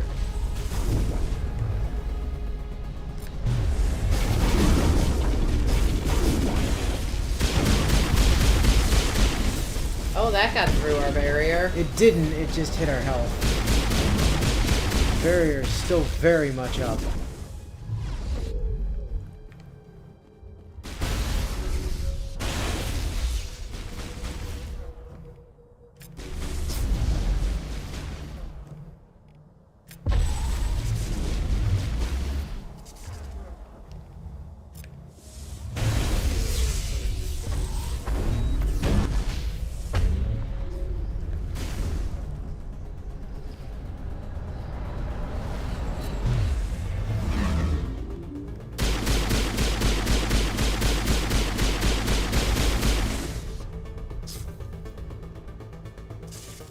Anyway, see ya.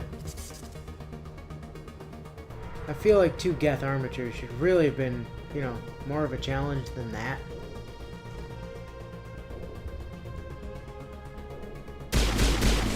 Just had to be sure.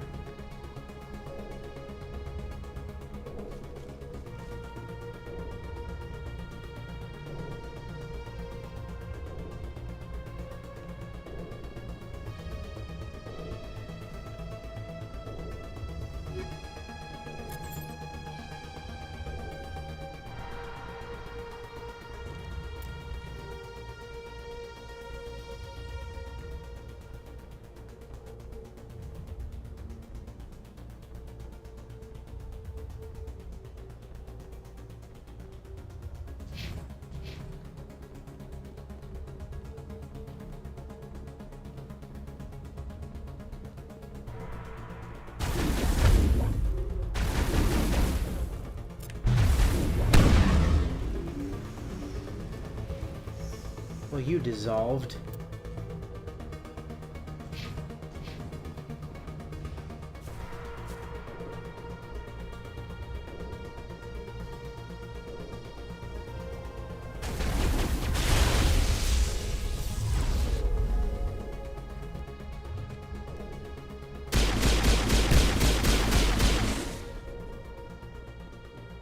One single solitary death drone was supposed to be the thing that dealt with us.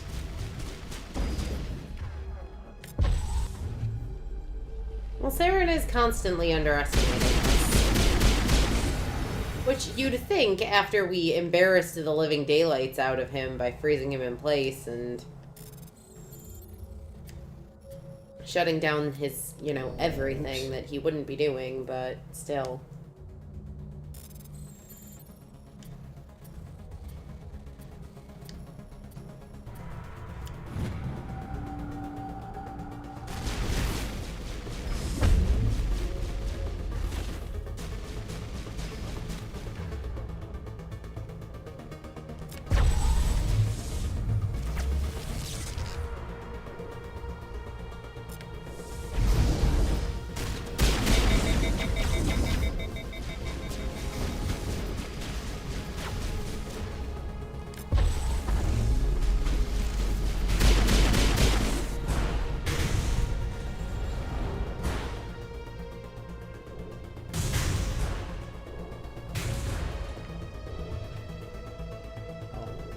That's just a lock crate. I thought that was an enemy for a second.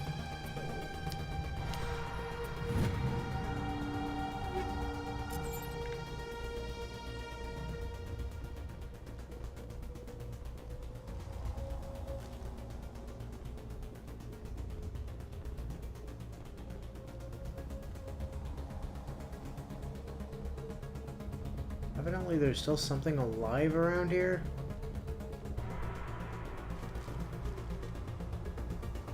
At least according to the map. Interesting.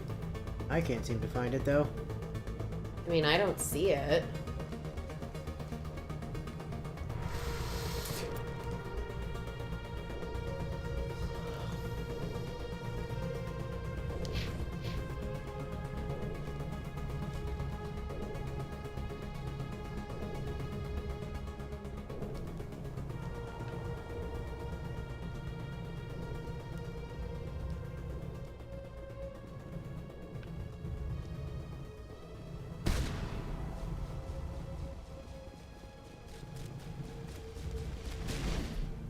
What the? What are you shooting at?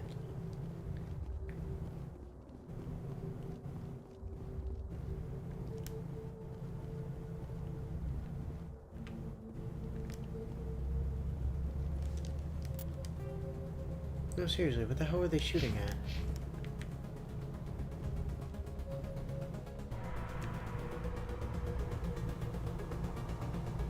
Did we come down this flight of stairs, or did we... Ah, I don't think so. Tali, do you have out your shotgun? Yeah, that explains it. That was hilarious.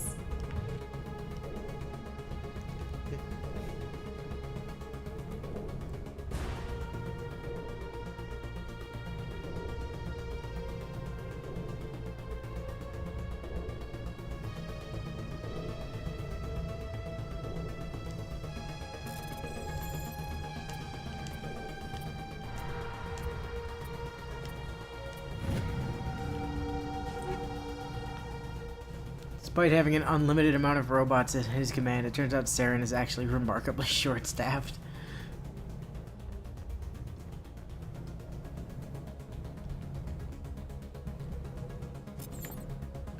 Yeah, this place is kind of confusing.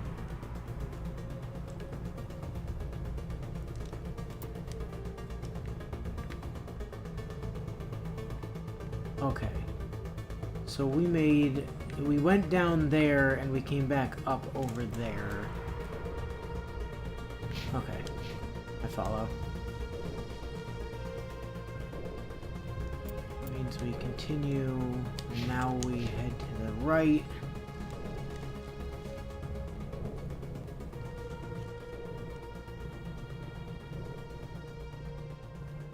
And this should take us to a new area, yes.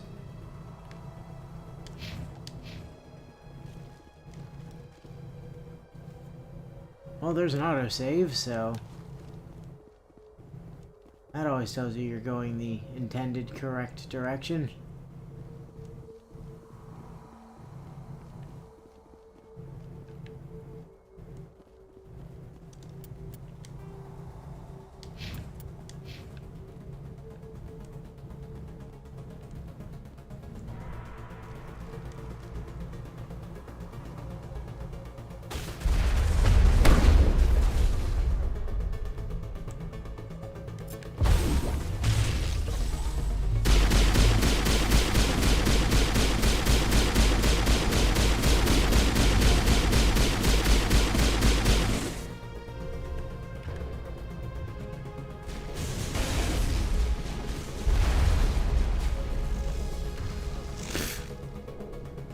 That man just melted.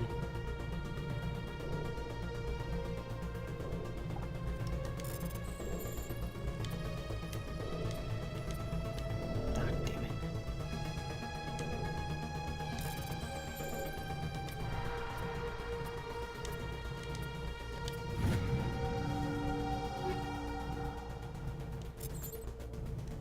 That was Colossus 10 something. Didn't register in my head what? Human medium armor. So, Gaiden. I mean, good stuff for Karth. Probably.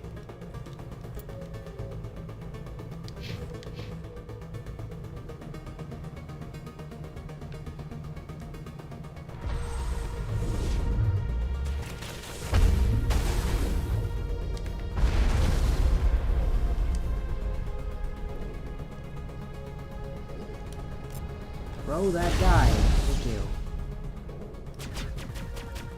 His head colliding with the wall will be funny. I see you. You're not stealthy. You're in space. And now you're dead. Thank you for your patronage.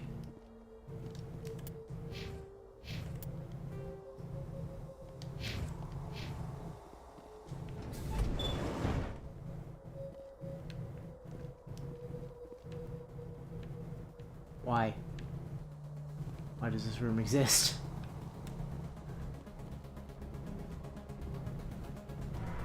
No, Karth also can't use that either. He's a squishy Jedi. Literally the only person who's capable of using human armor heavier than light was Ashley, and she's dead. Oh, well. Rip.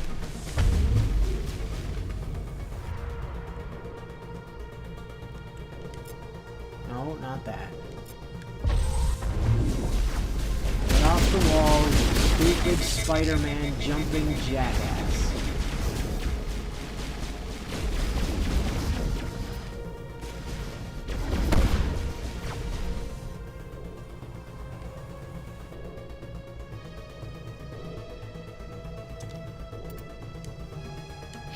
Well, everything seems to have died, pretty much.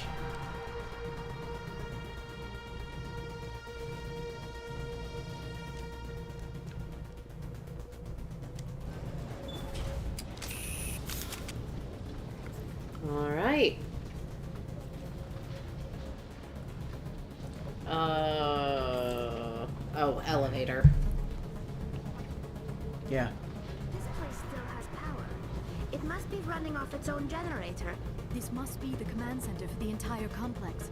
Saren's troops must have sealed the doors from here after we went inside. We will have to figure out how to disengage the security lockdown if we ever want to get inside that bunker.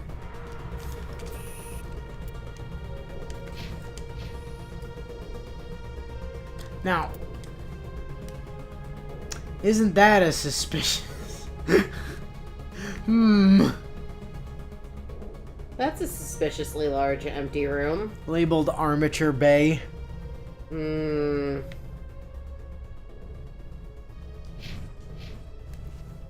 sure it's fine.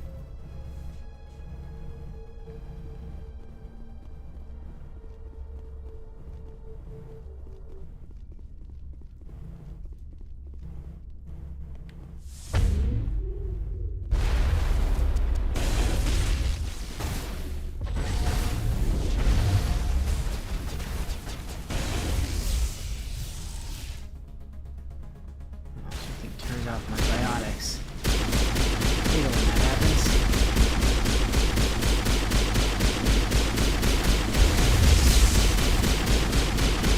Too bad my gun is just incredible now.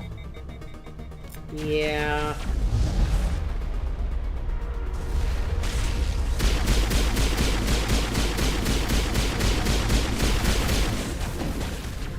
And also, you know, super powerful space Jedi.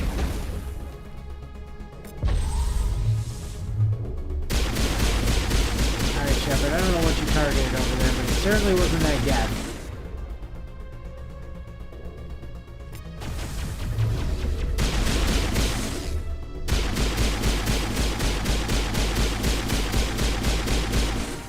Anyway, that guest died.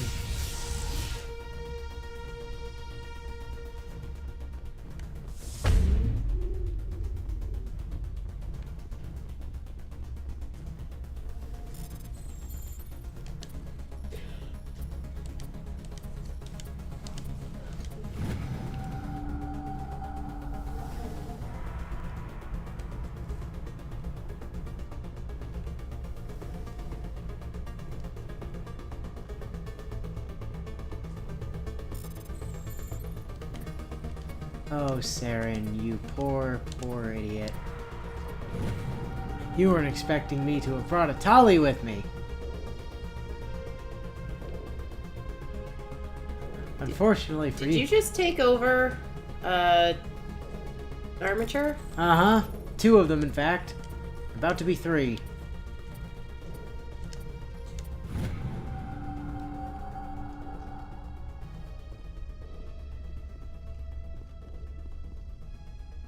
Yeah, I'm just making my own army of Geth armatures.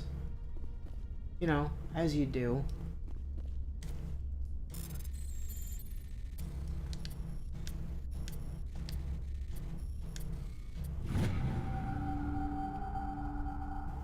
And another one. That's 4 now.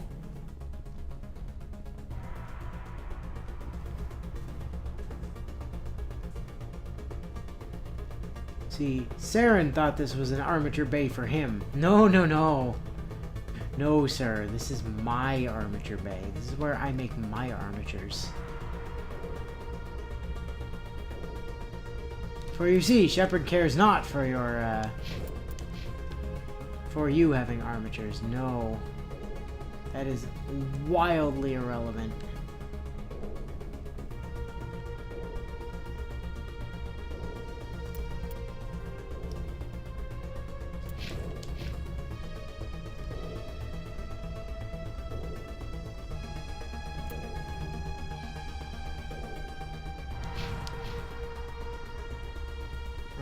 Huh.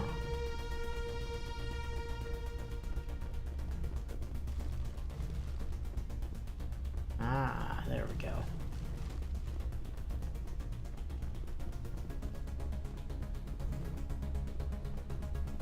Saren, you seem to have run out of guards.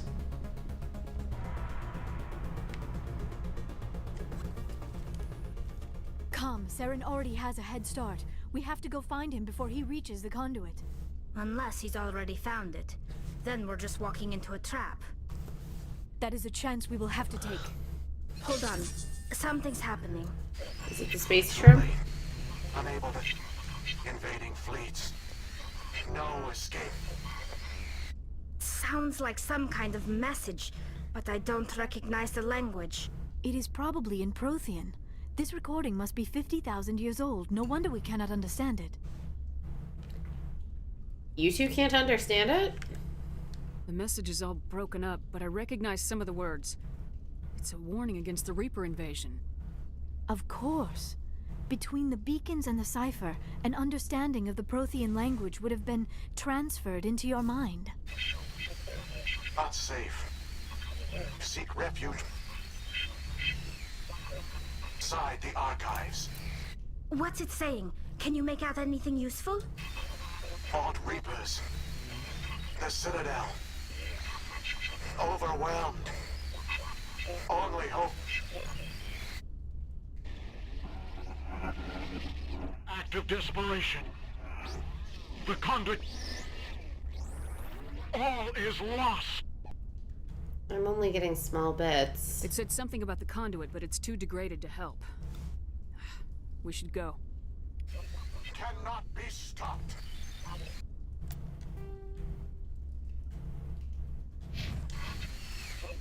Cannot be stopped.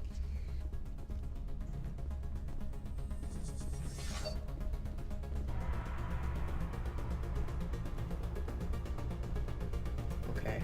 What is the point of this upper layer? There's nothing up here.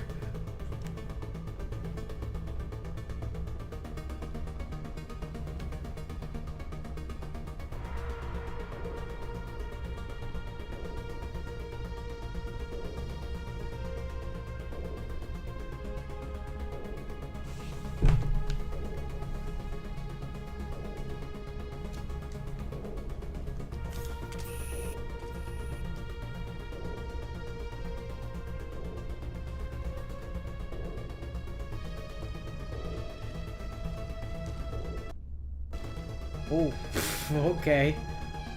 That bodes well.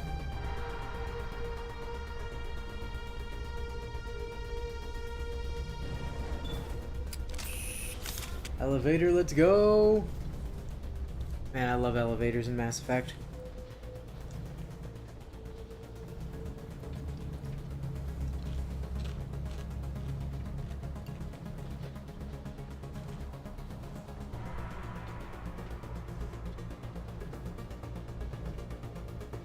Now, to get the full experience, right? Take all of the time we've spent in elevators and multiply it by about 10. And that's how many... Like, that's how much time we would have spent in elevators in the original version. Oof. And that might still be conservative.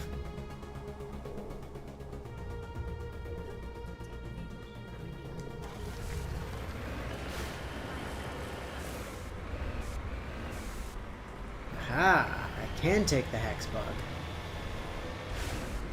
I have spent my life studying the Protheans, but I never dreamed I would discover anything like this.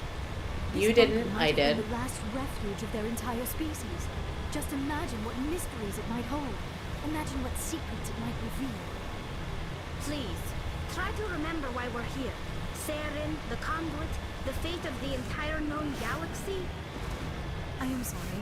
I was swept up in the moment. I just hope we have the What are all those things on the wall? Some kind of containers? They look like stasis pods. The Protheans probably tried to keep themselves alive through cryogenic freezing. Something must have gone...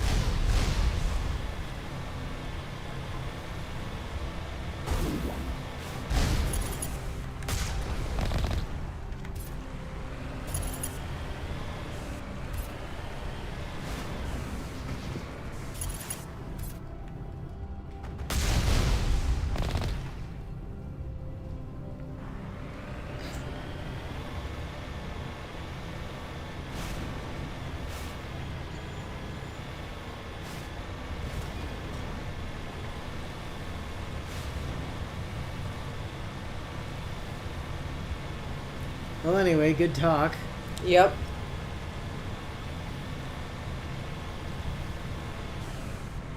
What is happening? It's a trap! Saren must have set an ambush! I do not think Saren is behind this. Oh, Jesus!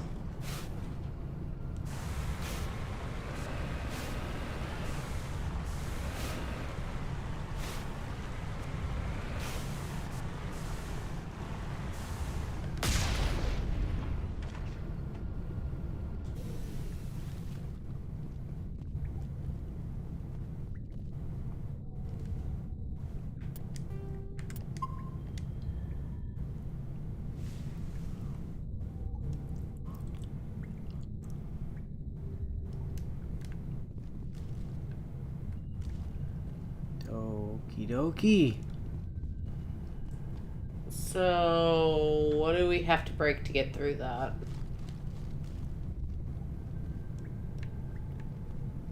That's a really good question.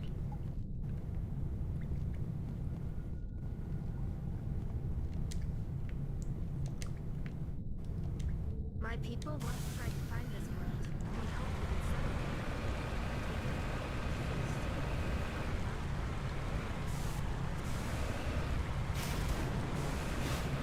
And there is a red dot back this direction now.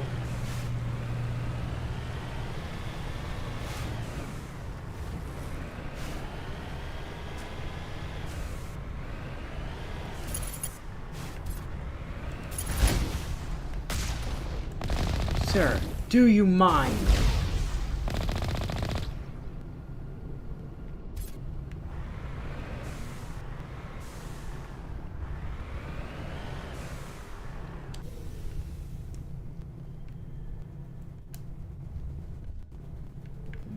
Okay.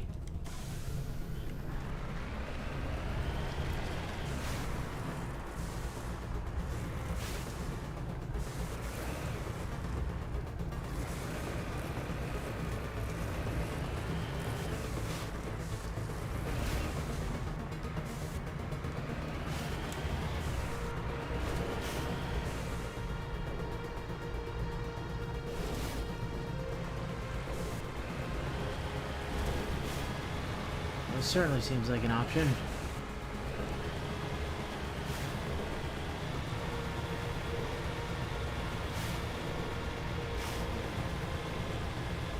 See a bunch of red. It's usually a good sign to go in the right direction.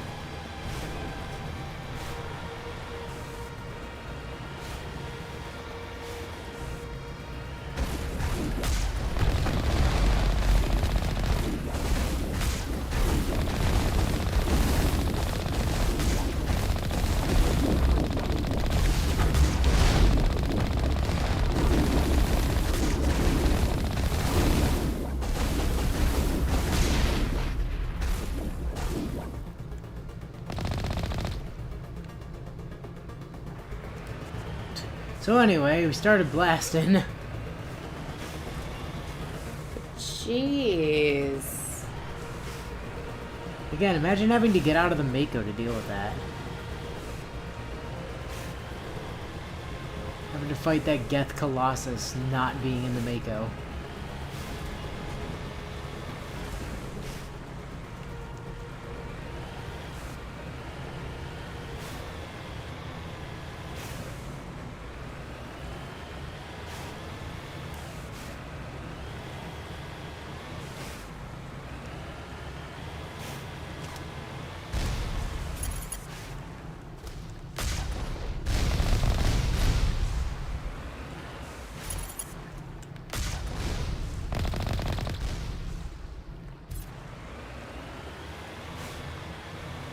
I love how accurate these stupid main cannons are at long range.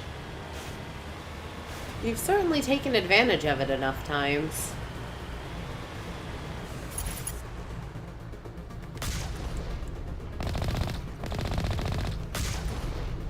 I know you're down there somewhere. Gotcha. I want to be released.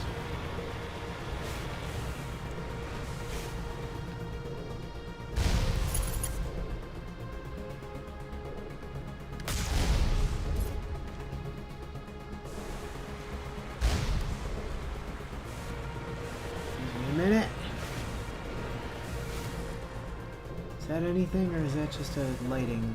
I think that's just lighting.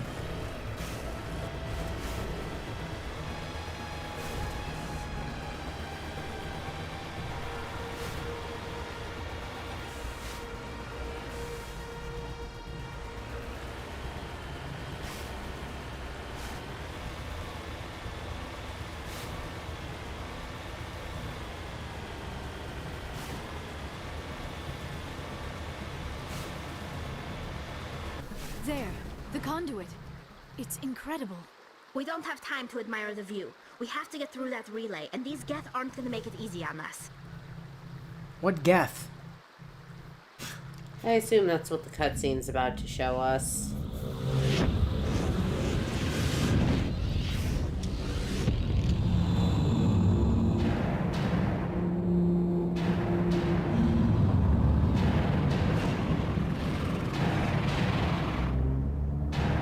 Oh dear.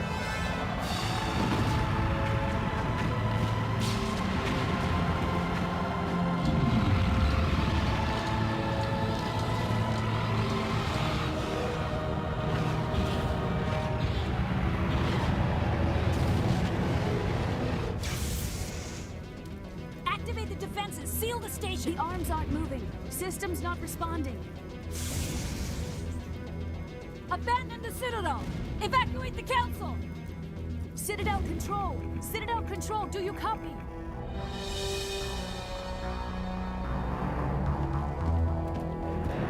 No, I don't think they do. See, this is what the council gets for not listening to us.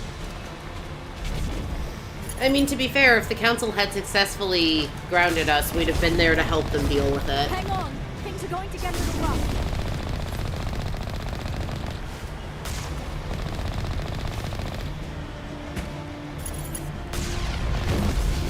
That's a lot of Colossi. Could we just say no?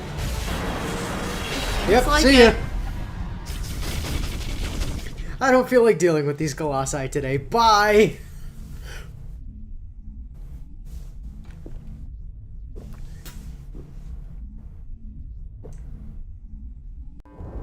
Critical failures detected across all monitored systems.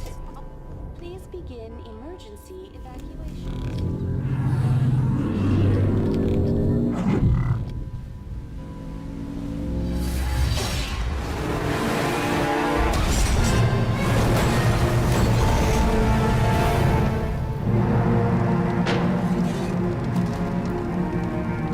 Well, rest in peace, the Mako. Poor Hexbug. It served its purpose.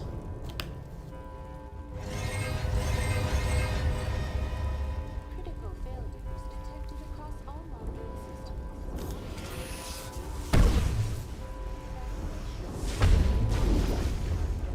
Do you mind?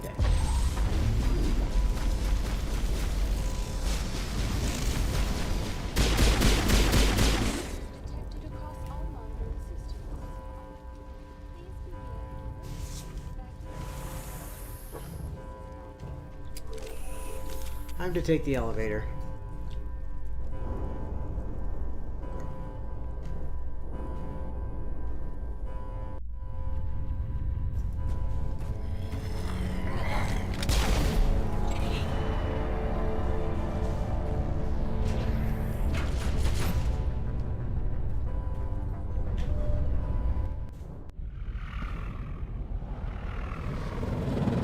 The Citadel's closing. They're sealing the station. Don't let the enemy ships inside the arms.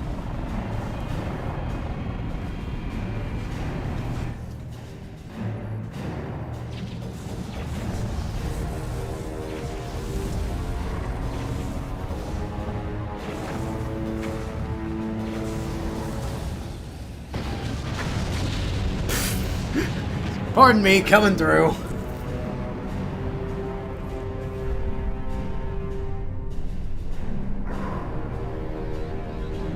Oh, what do you know? Sovereign could land right on the roof of the Citadel Tower without them even noting he was coming, huh? Yep.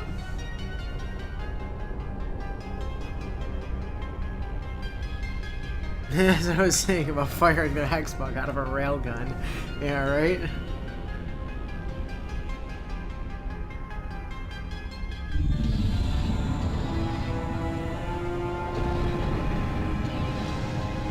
And so, Sovereign landed on the top of Citadel Tower without them even knowing it was coming, because they refused to listen to reason.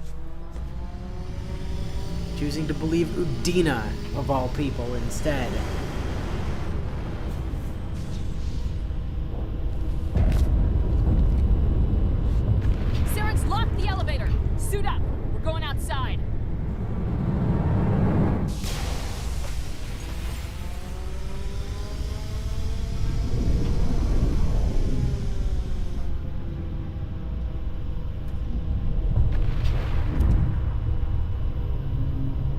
Thank God we have magnetic boots. Yep.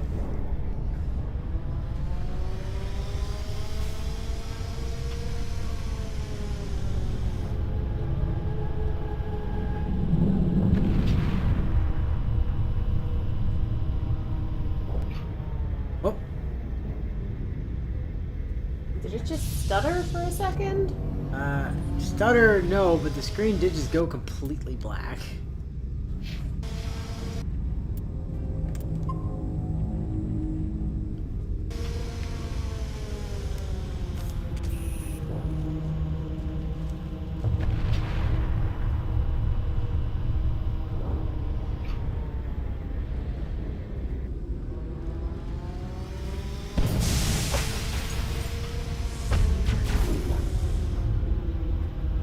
Sir, I am trying to kill your boss. Please get out of here.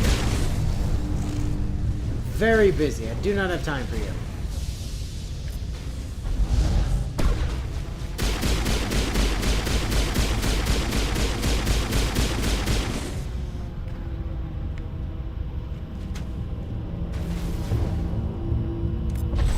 Again, trying to kill your boss. Please leave. Sir! Thank you, Liara.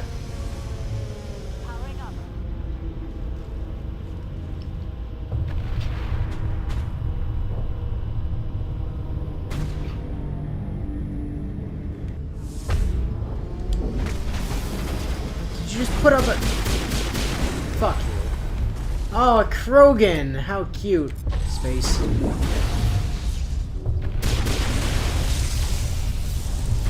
How you doing up there, Mr. Krogan?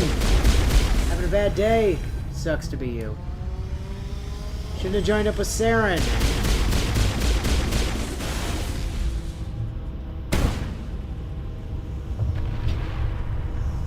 It's a nice bunch of hex shields you got there, buddy. How does it protect you and your friends against... Oh, it doesn't. Sucks to be you then, don't it?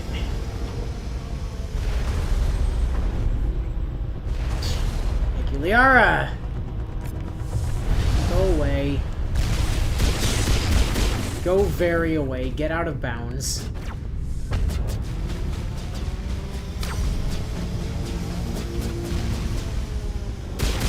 Hi. Goodbye. Ollie just deleted that man from existence with a shotgun.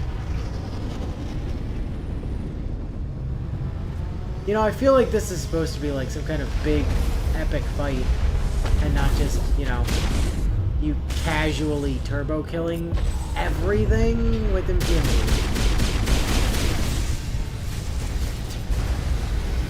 So anyway, moving on.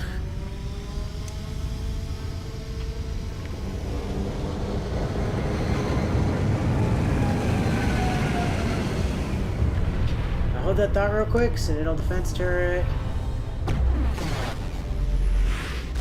Oh, get dropship, huh?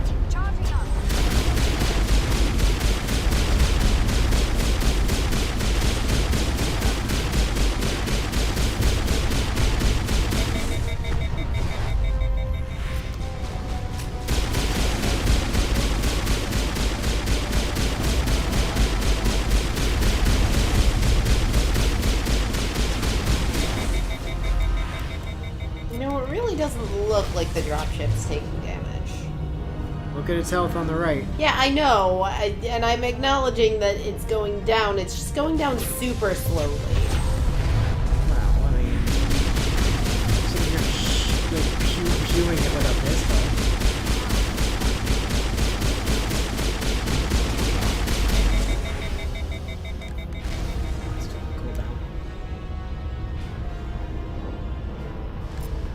Throw the Geth dropship!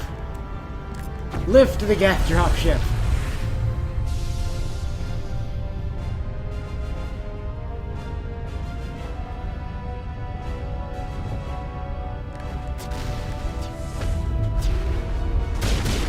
Continue firing at the Geth dropship.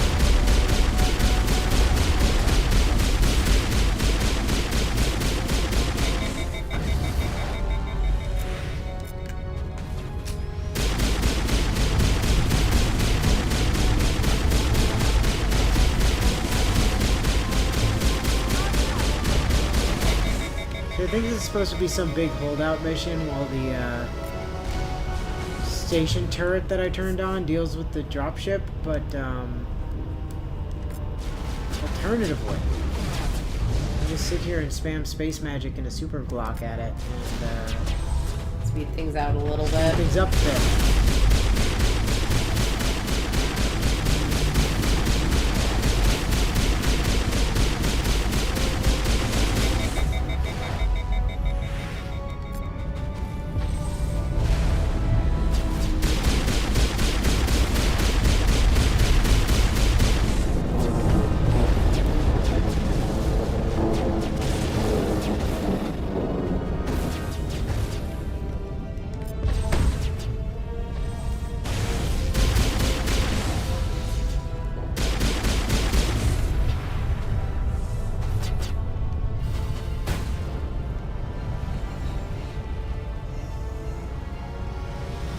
You were probably also supposed to turn on more than one station defense. Yeah. You're supposed to turn on that one and this one over here. And then just bombard the damn thing with all of these station defenses. Or we could turn on one and then shoot it to death with a super Glock. Well, you know, logic. Whatever works. When has Byleth ever done the sensible thing?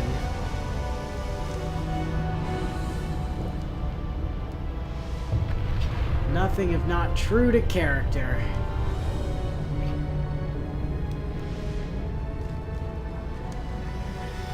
Saving content. Do not turn off your game. Okay, I won't. Is that a Krogan? That is a Krogan. It was a Krogan.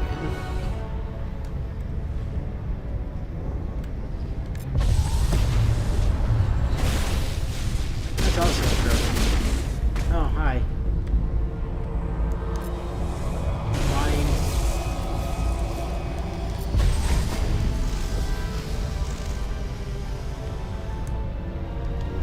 Good to go.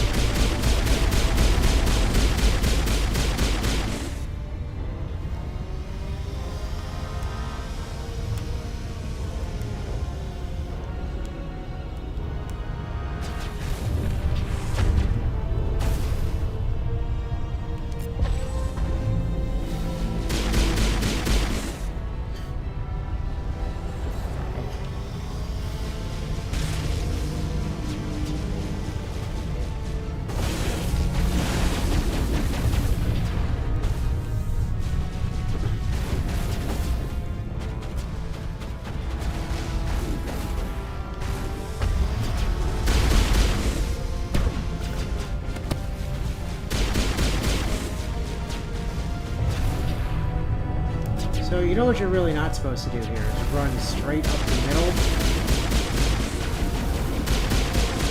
Probably not. But you know the thing about Byleth.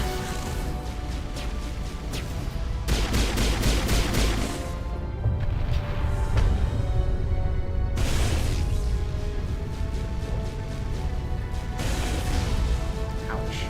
Good to go.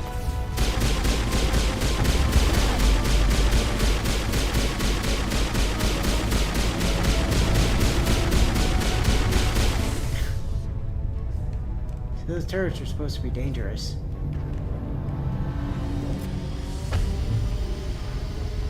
Hey, do you two mind? The hell up and help.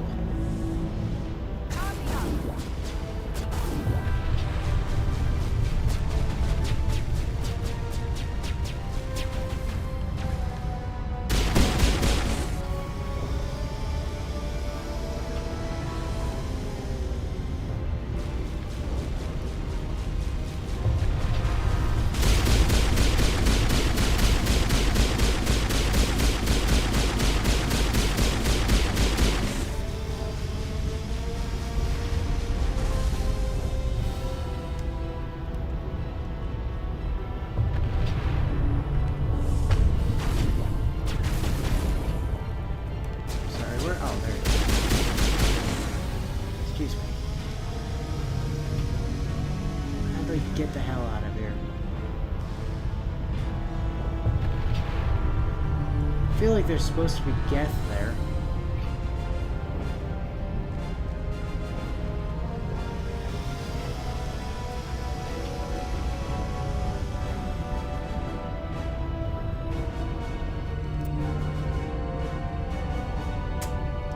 Where are we meant to be going? I'm not sure.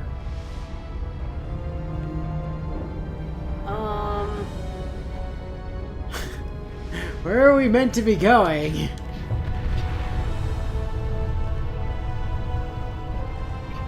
There was a barrier back to your left. Hold on. There's very clearly a go here exclamation mark. Okay. Now it's available. Gotcha.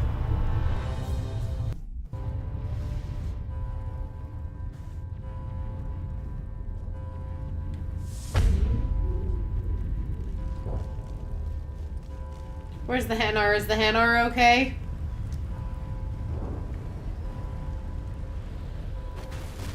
Well, we're not on the Presidium, so we're not going to be able to check.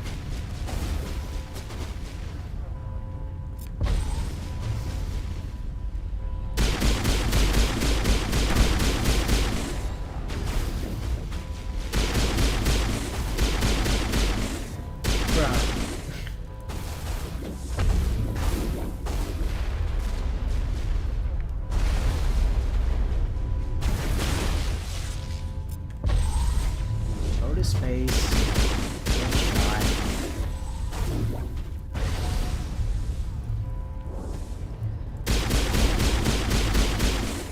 Goodbye. Also goodbye. Don't just lift him up, Liara. Kill him.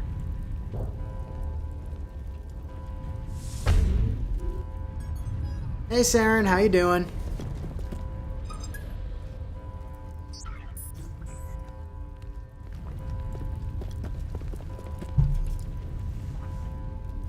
Okie dokie.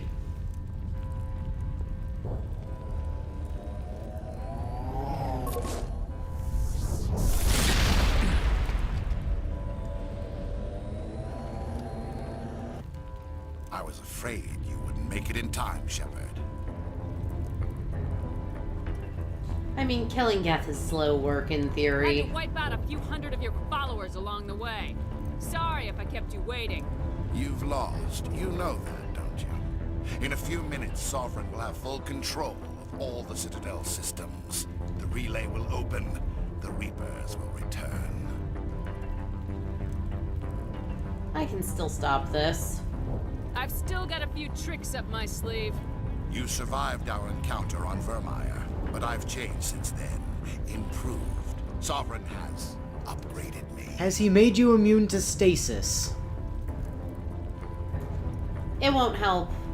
Fancy hardware's not gonna save you. I suppose I should thank you, Shepard. After Vermeer, I couldn't stop thinking about what you said. About Sovereign manipulating me. About indoctrination. The doubts began to eat away at me. Sovereign sensed my hesitation.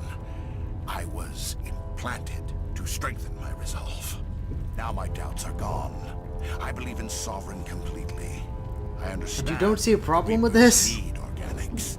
Join us, and Sovereign will find a place for you too. You're indoctrinated. Sovereign's controlling you through your implants. Don't you see that?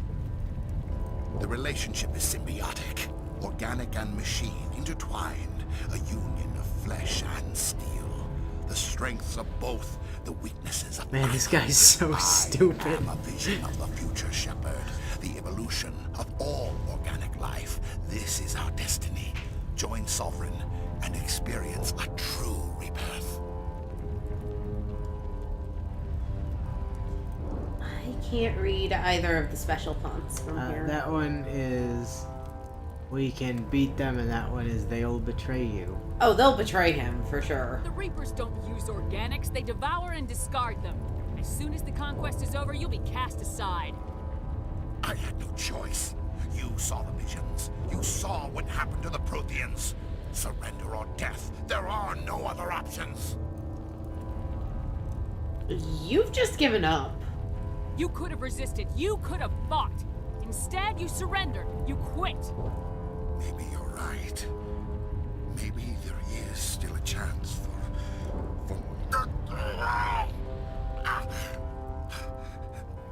the implants. Sovereign is too strong. I'm sorry. It is too late for me. You know what? I agree with you. This is pointless. I'm done arguing with you. Let's end this. I mean, there is no way to save him anyway, so... Yeah, I've chosen violence, everyone. Hi, buddy! Jesus. So, Saren. You doing there, bud? How you doing? Don't mind me. Just gonna... Oops. Oh, hey, you came back. That's cool.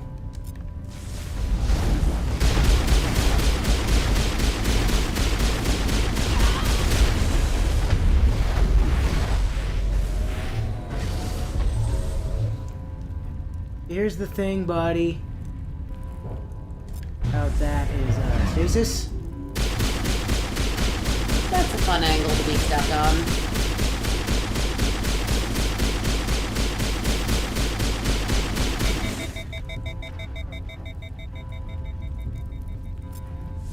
Warp for good measure. Ouch. You mind not shooting me in the face with a rocket launcher or whatever the hell you're doing? I would appreciate it. Excuse you, that's very annoying. Tell you what, have a quick lift. And my gun cools the fuck down.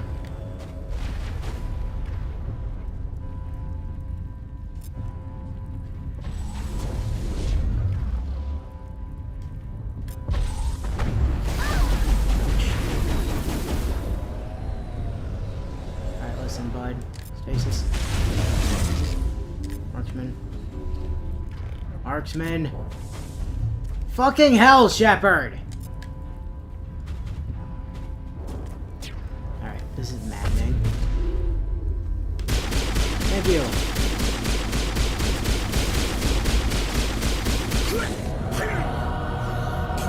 That's supposed to be hard.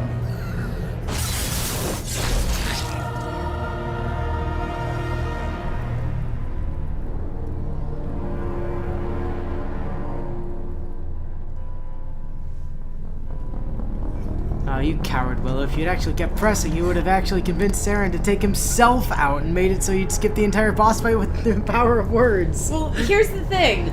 One, I didn't actually want to skip the boss fight, because we did kind of promise Rex we'd make it hurt.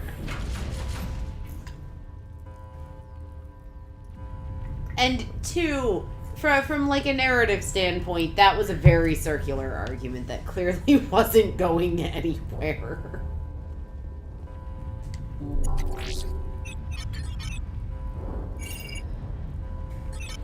Vigil's data file worked. I've got control of all systems. Quick! Open the station's arms. Maybe the fleet can take Sovereign down before he regains control of the station. See if you can open a communications channel. The Destiny Ascension. Main drives offline. Kinetic barriers down 40%. The Council is on board. I repeat, the Council is on board. Normandy to the Citadel. Normandy to the Citadel. Please tell me that's you, Commander. I read you. I'm here, Joker. We caught that distress call, Commander. I'm sitting here in the Andurra sector with the entire Arcturus fleet. We can save the Ascension. Just unlock the relays around the Citadel and we'll send the cavalry in. Are you sure about this, Shepard? Human casualties will be very high if you send your fleet in now. This is bigger than humanity. Sovereign is a threat to every organic species in the galaxy. True. That's why you can't waste reinforcements trying to save the Council. You must hold them back until the Citadel arms open up and the human fleet can go after Sovereign. What's the order, Commander? Come in now to save the Ascension, or hold back?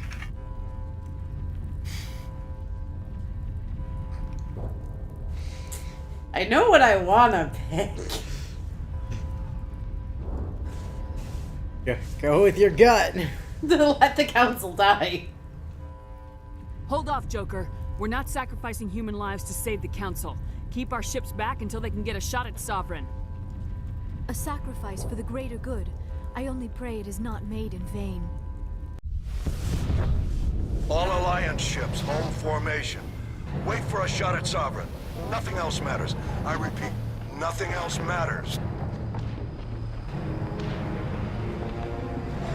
That council was never very useful to us anyway.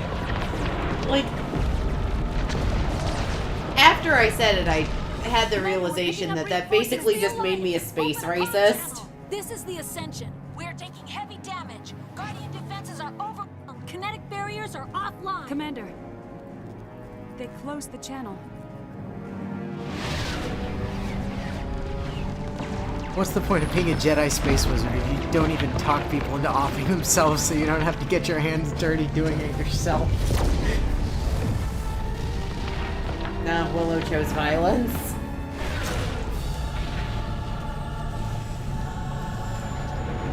Oh, time for the Normandy's trench run.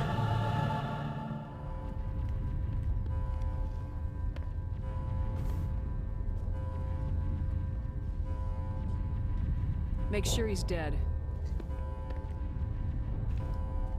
He got impaled on a shard of whatever it is. Yeah, and he was mostly made of metal.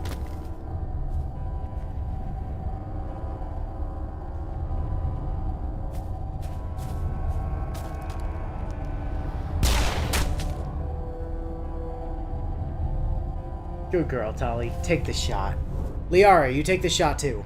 He's dead. But what if he just gets geffed? We've seen this happen, like, time and again. Yeah, that. So it's an extra special thing.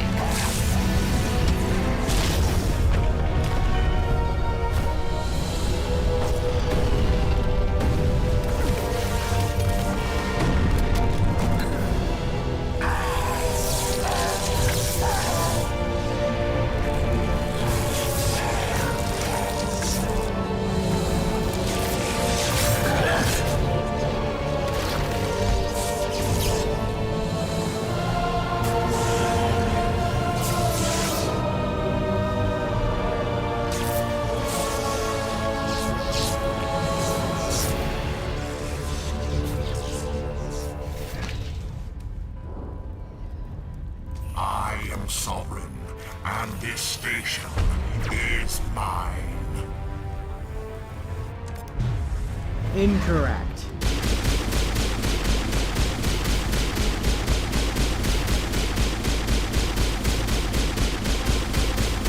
You know, he actually genuinely does not appear to be taking any damage this time.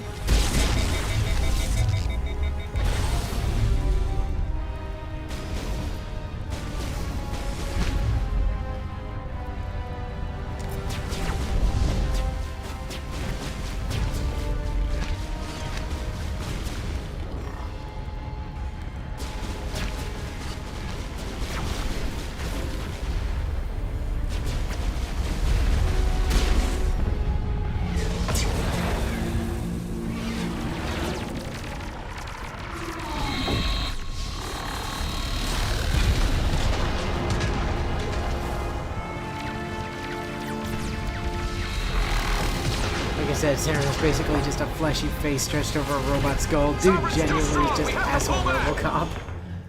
Negative. This is our only chance. Take that monster down no matter what the cost.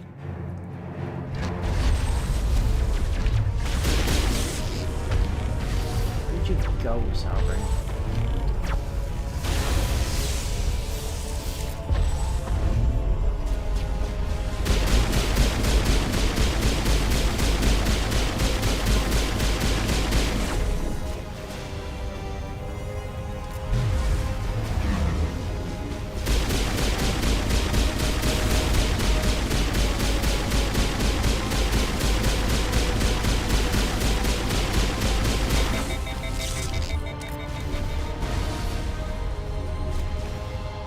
Please use the skill, Shepard. Come on.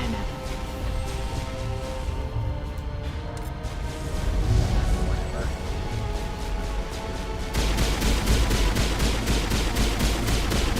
He appears to just literally be stuck now, so...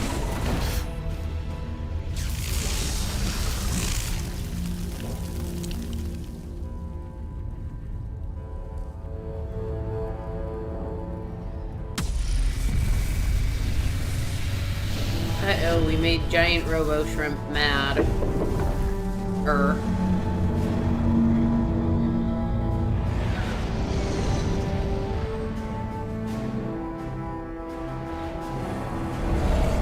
Its shields are down. Now's our chance. Hit it with everything we got.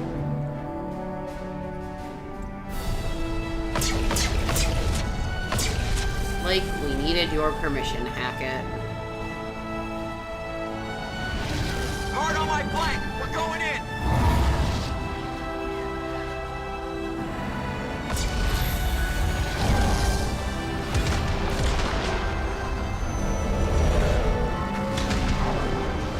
Because Joker just can't help showing off.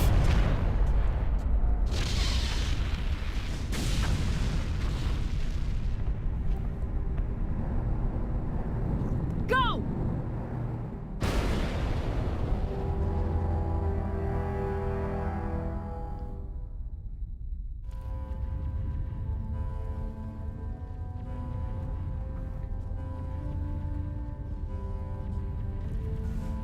Listen to those Phantom Menace ass sounding blaster effects.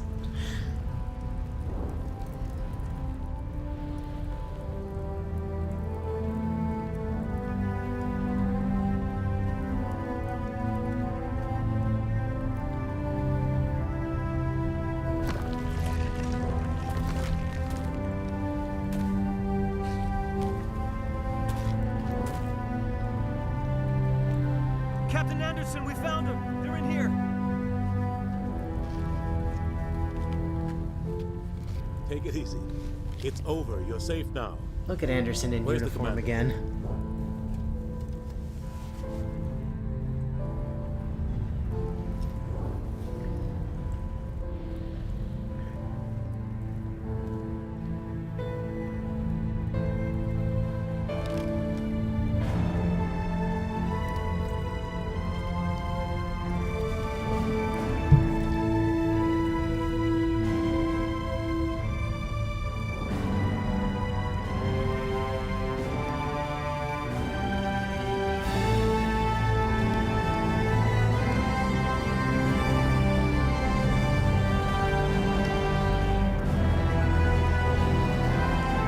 It missed.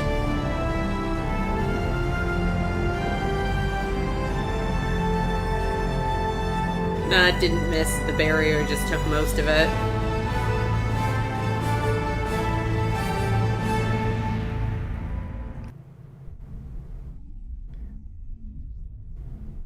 Ah, yes, thank you for cutting the tension with a fucking loading We screen. got your message, Ambassador.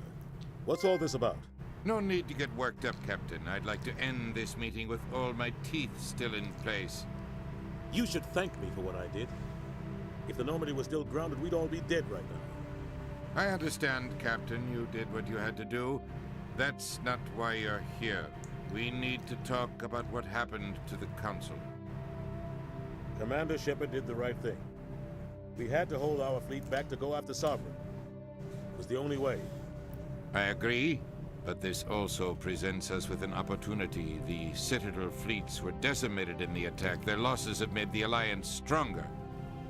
They can't rebuild without us. We need to take the lead in forming a new council, one with a human chairman at its head. And they're just gonna accept that. I can see the other races inviting us to join the council. But lead it? That's a whole different story. The other species are scared. They've never faced anything like this before. They don't know what to do. They want us to step forward. They believe in us because of you, Shepard. You saved the galaxy from Sovereign.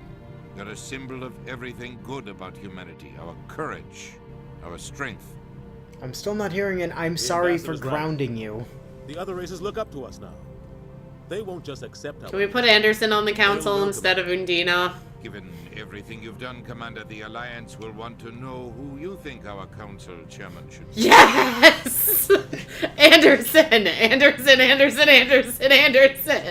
We're about to go to war. We need someone with military experience. Someone like Captain Anderson. You make a good case. Captain, are you ready for this? I don't know if any of us are ready for this, but I'll do what I can. So what happens now? Why did they let Anderson put his uniform on? You'd think they would have thrown him in jail for the well-observed shit he pulled on Udina and the Council earlier. No, but seriously though, even if you saved the Council, they would still have been assholes to you for the next 2 games as well. So I can't say it's much of a moral conundrum. So now the real work begins. Yeah, now we get fucking Anderson leading the Council. I love that I was are still out there. theoretically joking about putting Anderson as the new head of the council, and then the game gave me the ability to do it.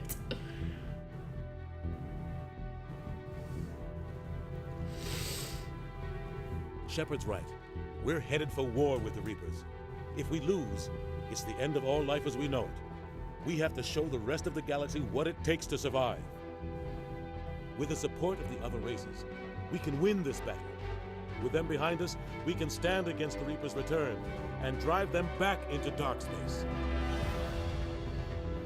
And so, in classic BioWare fashion, this was the last we ever saw of Commander Shepard, and we never spoke of the Spectres ever again.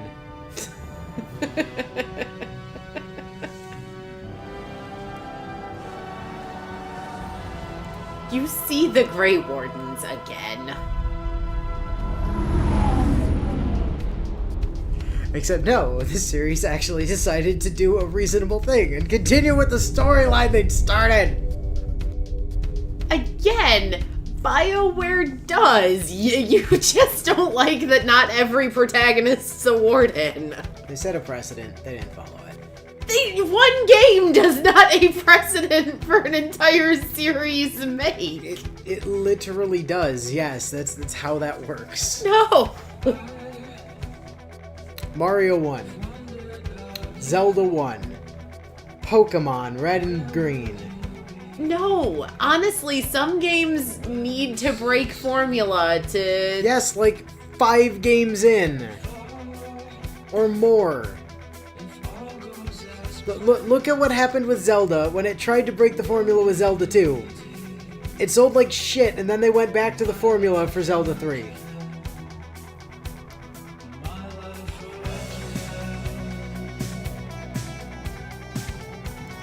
Personal opinion, if your world has enough lore and enough world building, which Dragon Age for sure did by the end of Origin, you don't necessarily need to rehash the same protagonist type to continue expanding the world.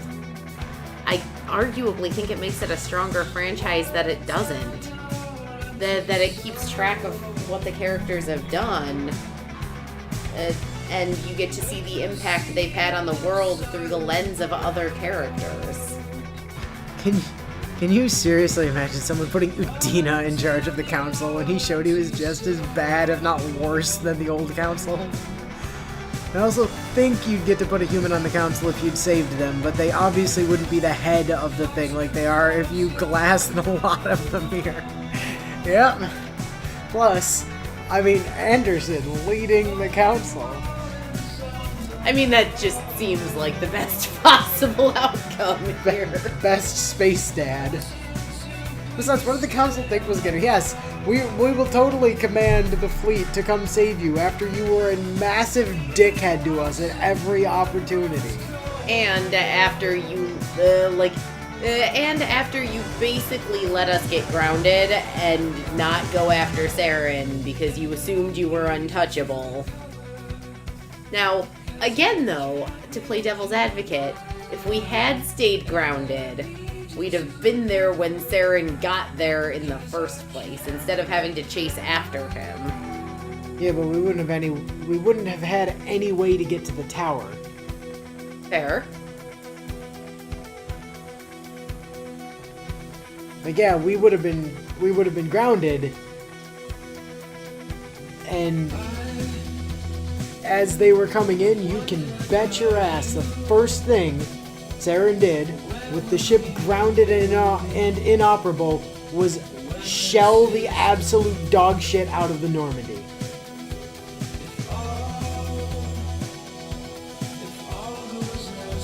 That would have been us very dead. Like, extremely dead. And even if we weren't, there would have been, like, no way to get up there to stop anything.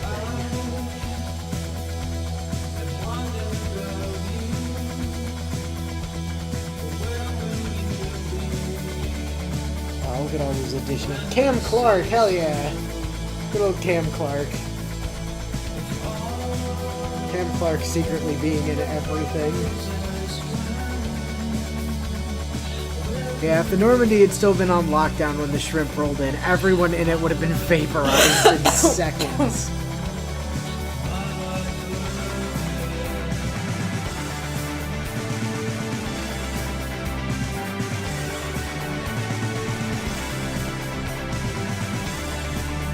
Man, 2008. That was a year. I was 15? Depends on when in 2008. To be fair, it doesn't take long into a year for my birthday. Doesn't change the statement. No, it doesn't,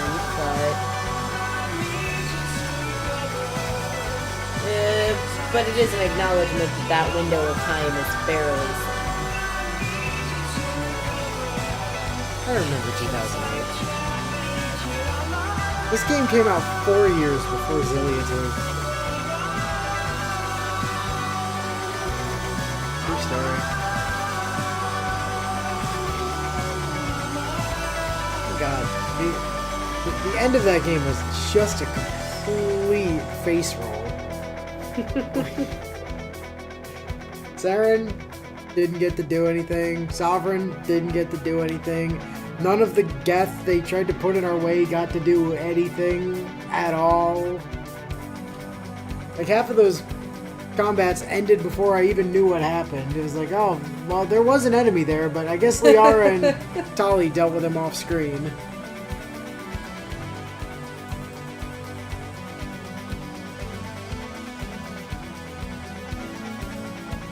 Meanwhile, we just unloaded a $1 million+ space Glock into literally everything. A dropship, Saren, a couple armatures, a whole bunch of Geth, Sovereign himself. Well, you know.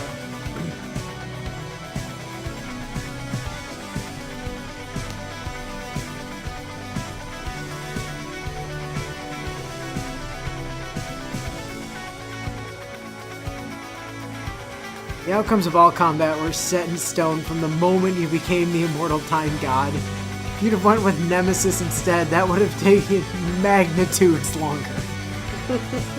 Oh yeah. Yeah, becoming an immortal god of time was blatantly the correct choice. Not least of which because of what we named Shepard.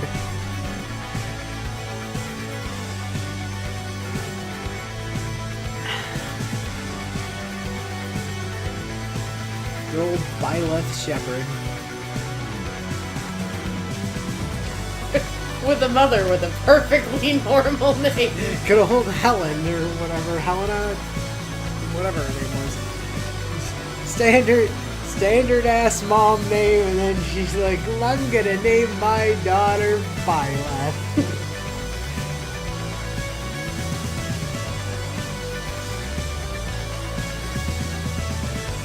As you do, obviously, you know.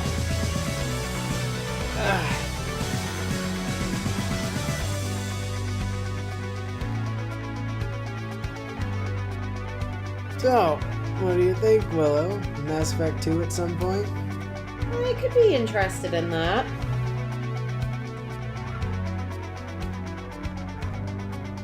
As we get a completely new protagonist and, you know, I wouldn't go to a different system and don't deal with the Council or, you know, the Reapers anymore. I wouldn't be mad about that. honestly. It's certainly not the case, though. This was one of those, like, Baldur's Gate era games where you could, like, just bring your character into the next game. Good old Jennifer Hale as FemShep. See, being able to bring, like, your warden over from Dragon Age Origins into Dragon Age 2 would be messy for so many reasons. Including but not limited to the possibility of just ending your character at the end of the... Besides, well, yeah, if you did that, you just have to make a new warden for the next game. But besides, the Awakening DLC gave the Grey Warden storyline a really nice closure. Not that the base game didn't, because it absolutely did. But...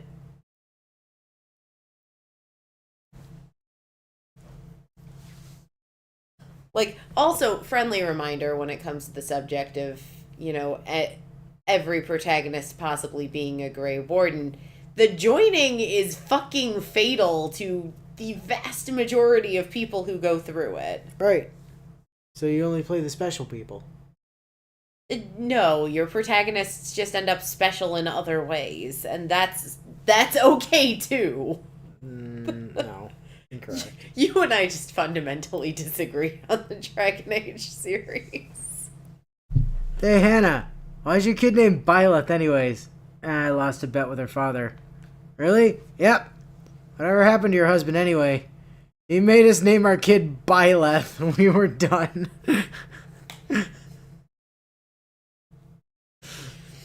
It's okay. So I have a friend whose last name is Walker. I was going to say, and that's the end of that story. And when he and his wife had their son, he talked her into first name Luke, middle name Sky. So the child's legal name is Luke Skywalker. As you do. And every time it comes up, I remind him, I'm like, as someone who works in a school, you've set your child up for a lifetime of being picked on. Well, only if people know what the child's middle name is.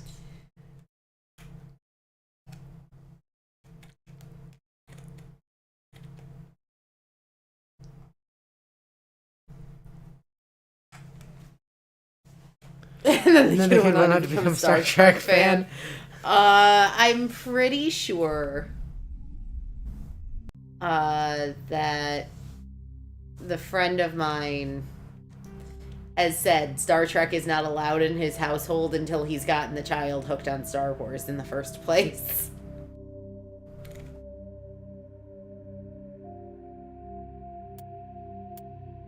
So I wonder if...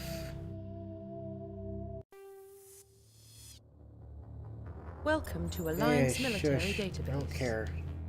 Classified information. Yeah, I understand. I just want to see if the... carryover Establishing feature. Secure connection. Secure connection confirmed. Yeah, great. I don't need all the existing garbo.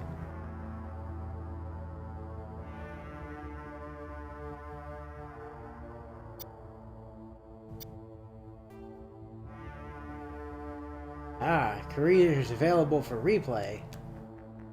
Reputation ruthless. Fair. Very fair. So that doesn't look like what I was expecting. Welcome to Alliance Military I never went Database. into the New Game Plus sort Classified of jam information myself, requested. so Well, we did the thing. We cleared the game. we did. We beat Secure the connection game, confirmed. which means I need to figure out getting Poor working. Yep. On emulator. Because as much as I would love to run it on real hardware, capturing it off of the GameCube is a fucking nightmare, and the Wii U's Virtual Wii doesn't run GameCube games, so rip on that. So, valid question, though, for The you. Ruthless Bit was something we can selected on character creation. Yeah, that's true. I would have said that even if you went on to be a perfect space Jesus. What are you gonna end up doing for the, thumbnail for the new series? I don't know.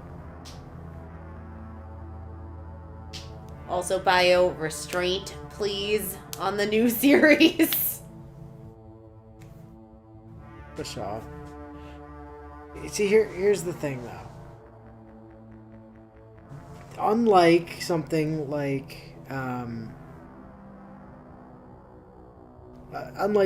Three Houses, where you really can kind of,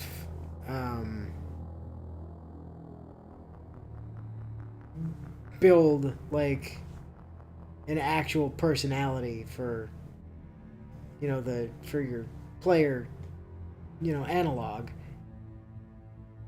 In Path of Radiance... And Radiant Dawn.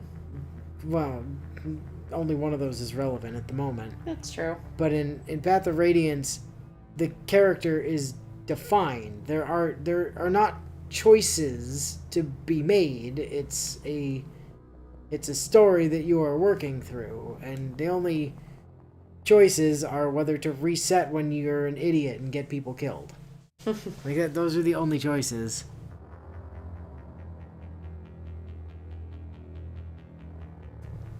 So there's nothing to, No, but at this point, I know better than to underestimate bio in any circumstances ever.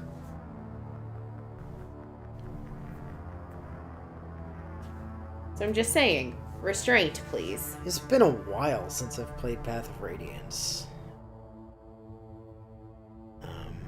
I definitely think I've played Radiant Dawn more recently than Path of Radiance. And again, I really wish I could run it on, like, real hardware and not have to emulate it, but that is just not in the cards. Unfortunately, like, you would think somebody would have made, like, an HDMI adapter for the GameCube or You'd something. think. And there are, like, mods that you can get for it that, get an HDMI adapter, get an HDMI port, like, built into the thing, but it requires, like, a lot of soldering and being good with that kind of shit, and I just cannot be fucked because I don't want to break my GameCube. And, like, the local secondhand game shop chain can't do it? God, no. They don't just mod shit, they just repair shit. Kind of get the feeling the text log recaps wouldn't exactly work the best for it, and even if I wanted to do what I did last time, which I really don't, I also can't. Yeah, there's been some Nonsense and shenaniganry from the people on the thing again?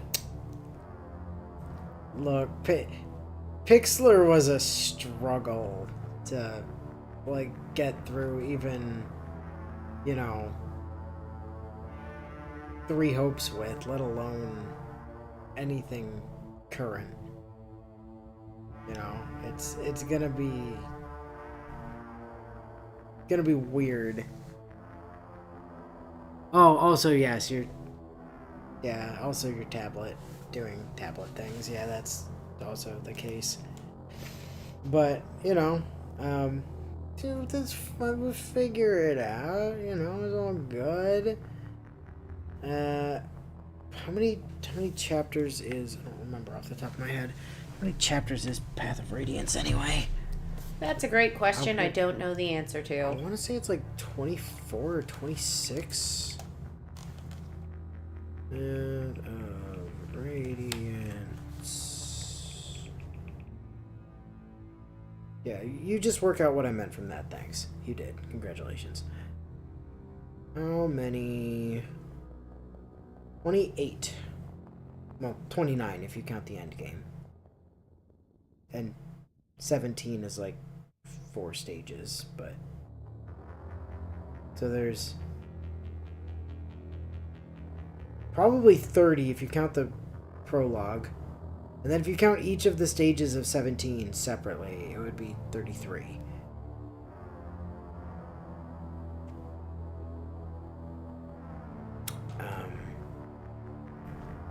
So we'll have to figure out, like, you know, who our units of choice are going to be. And then I'm gonna have to remember how to recruit everybody. Nephany. I don't think Nephany is nearly as busted in Path of Radiance as she is in Radiant Don't Dawn. care, I'm pressing the Nephany button.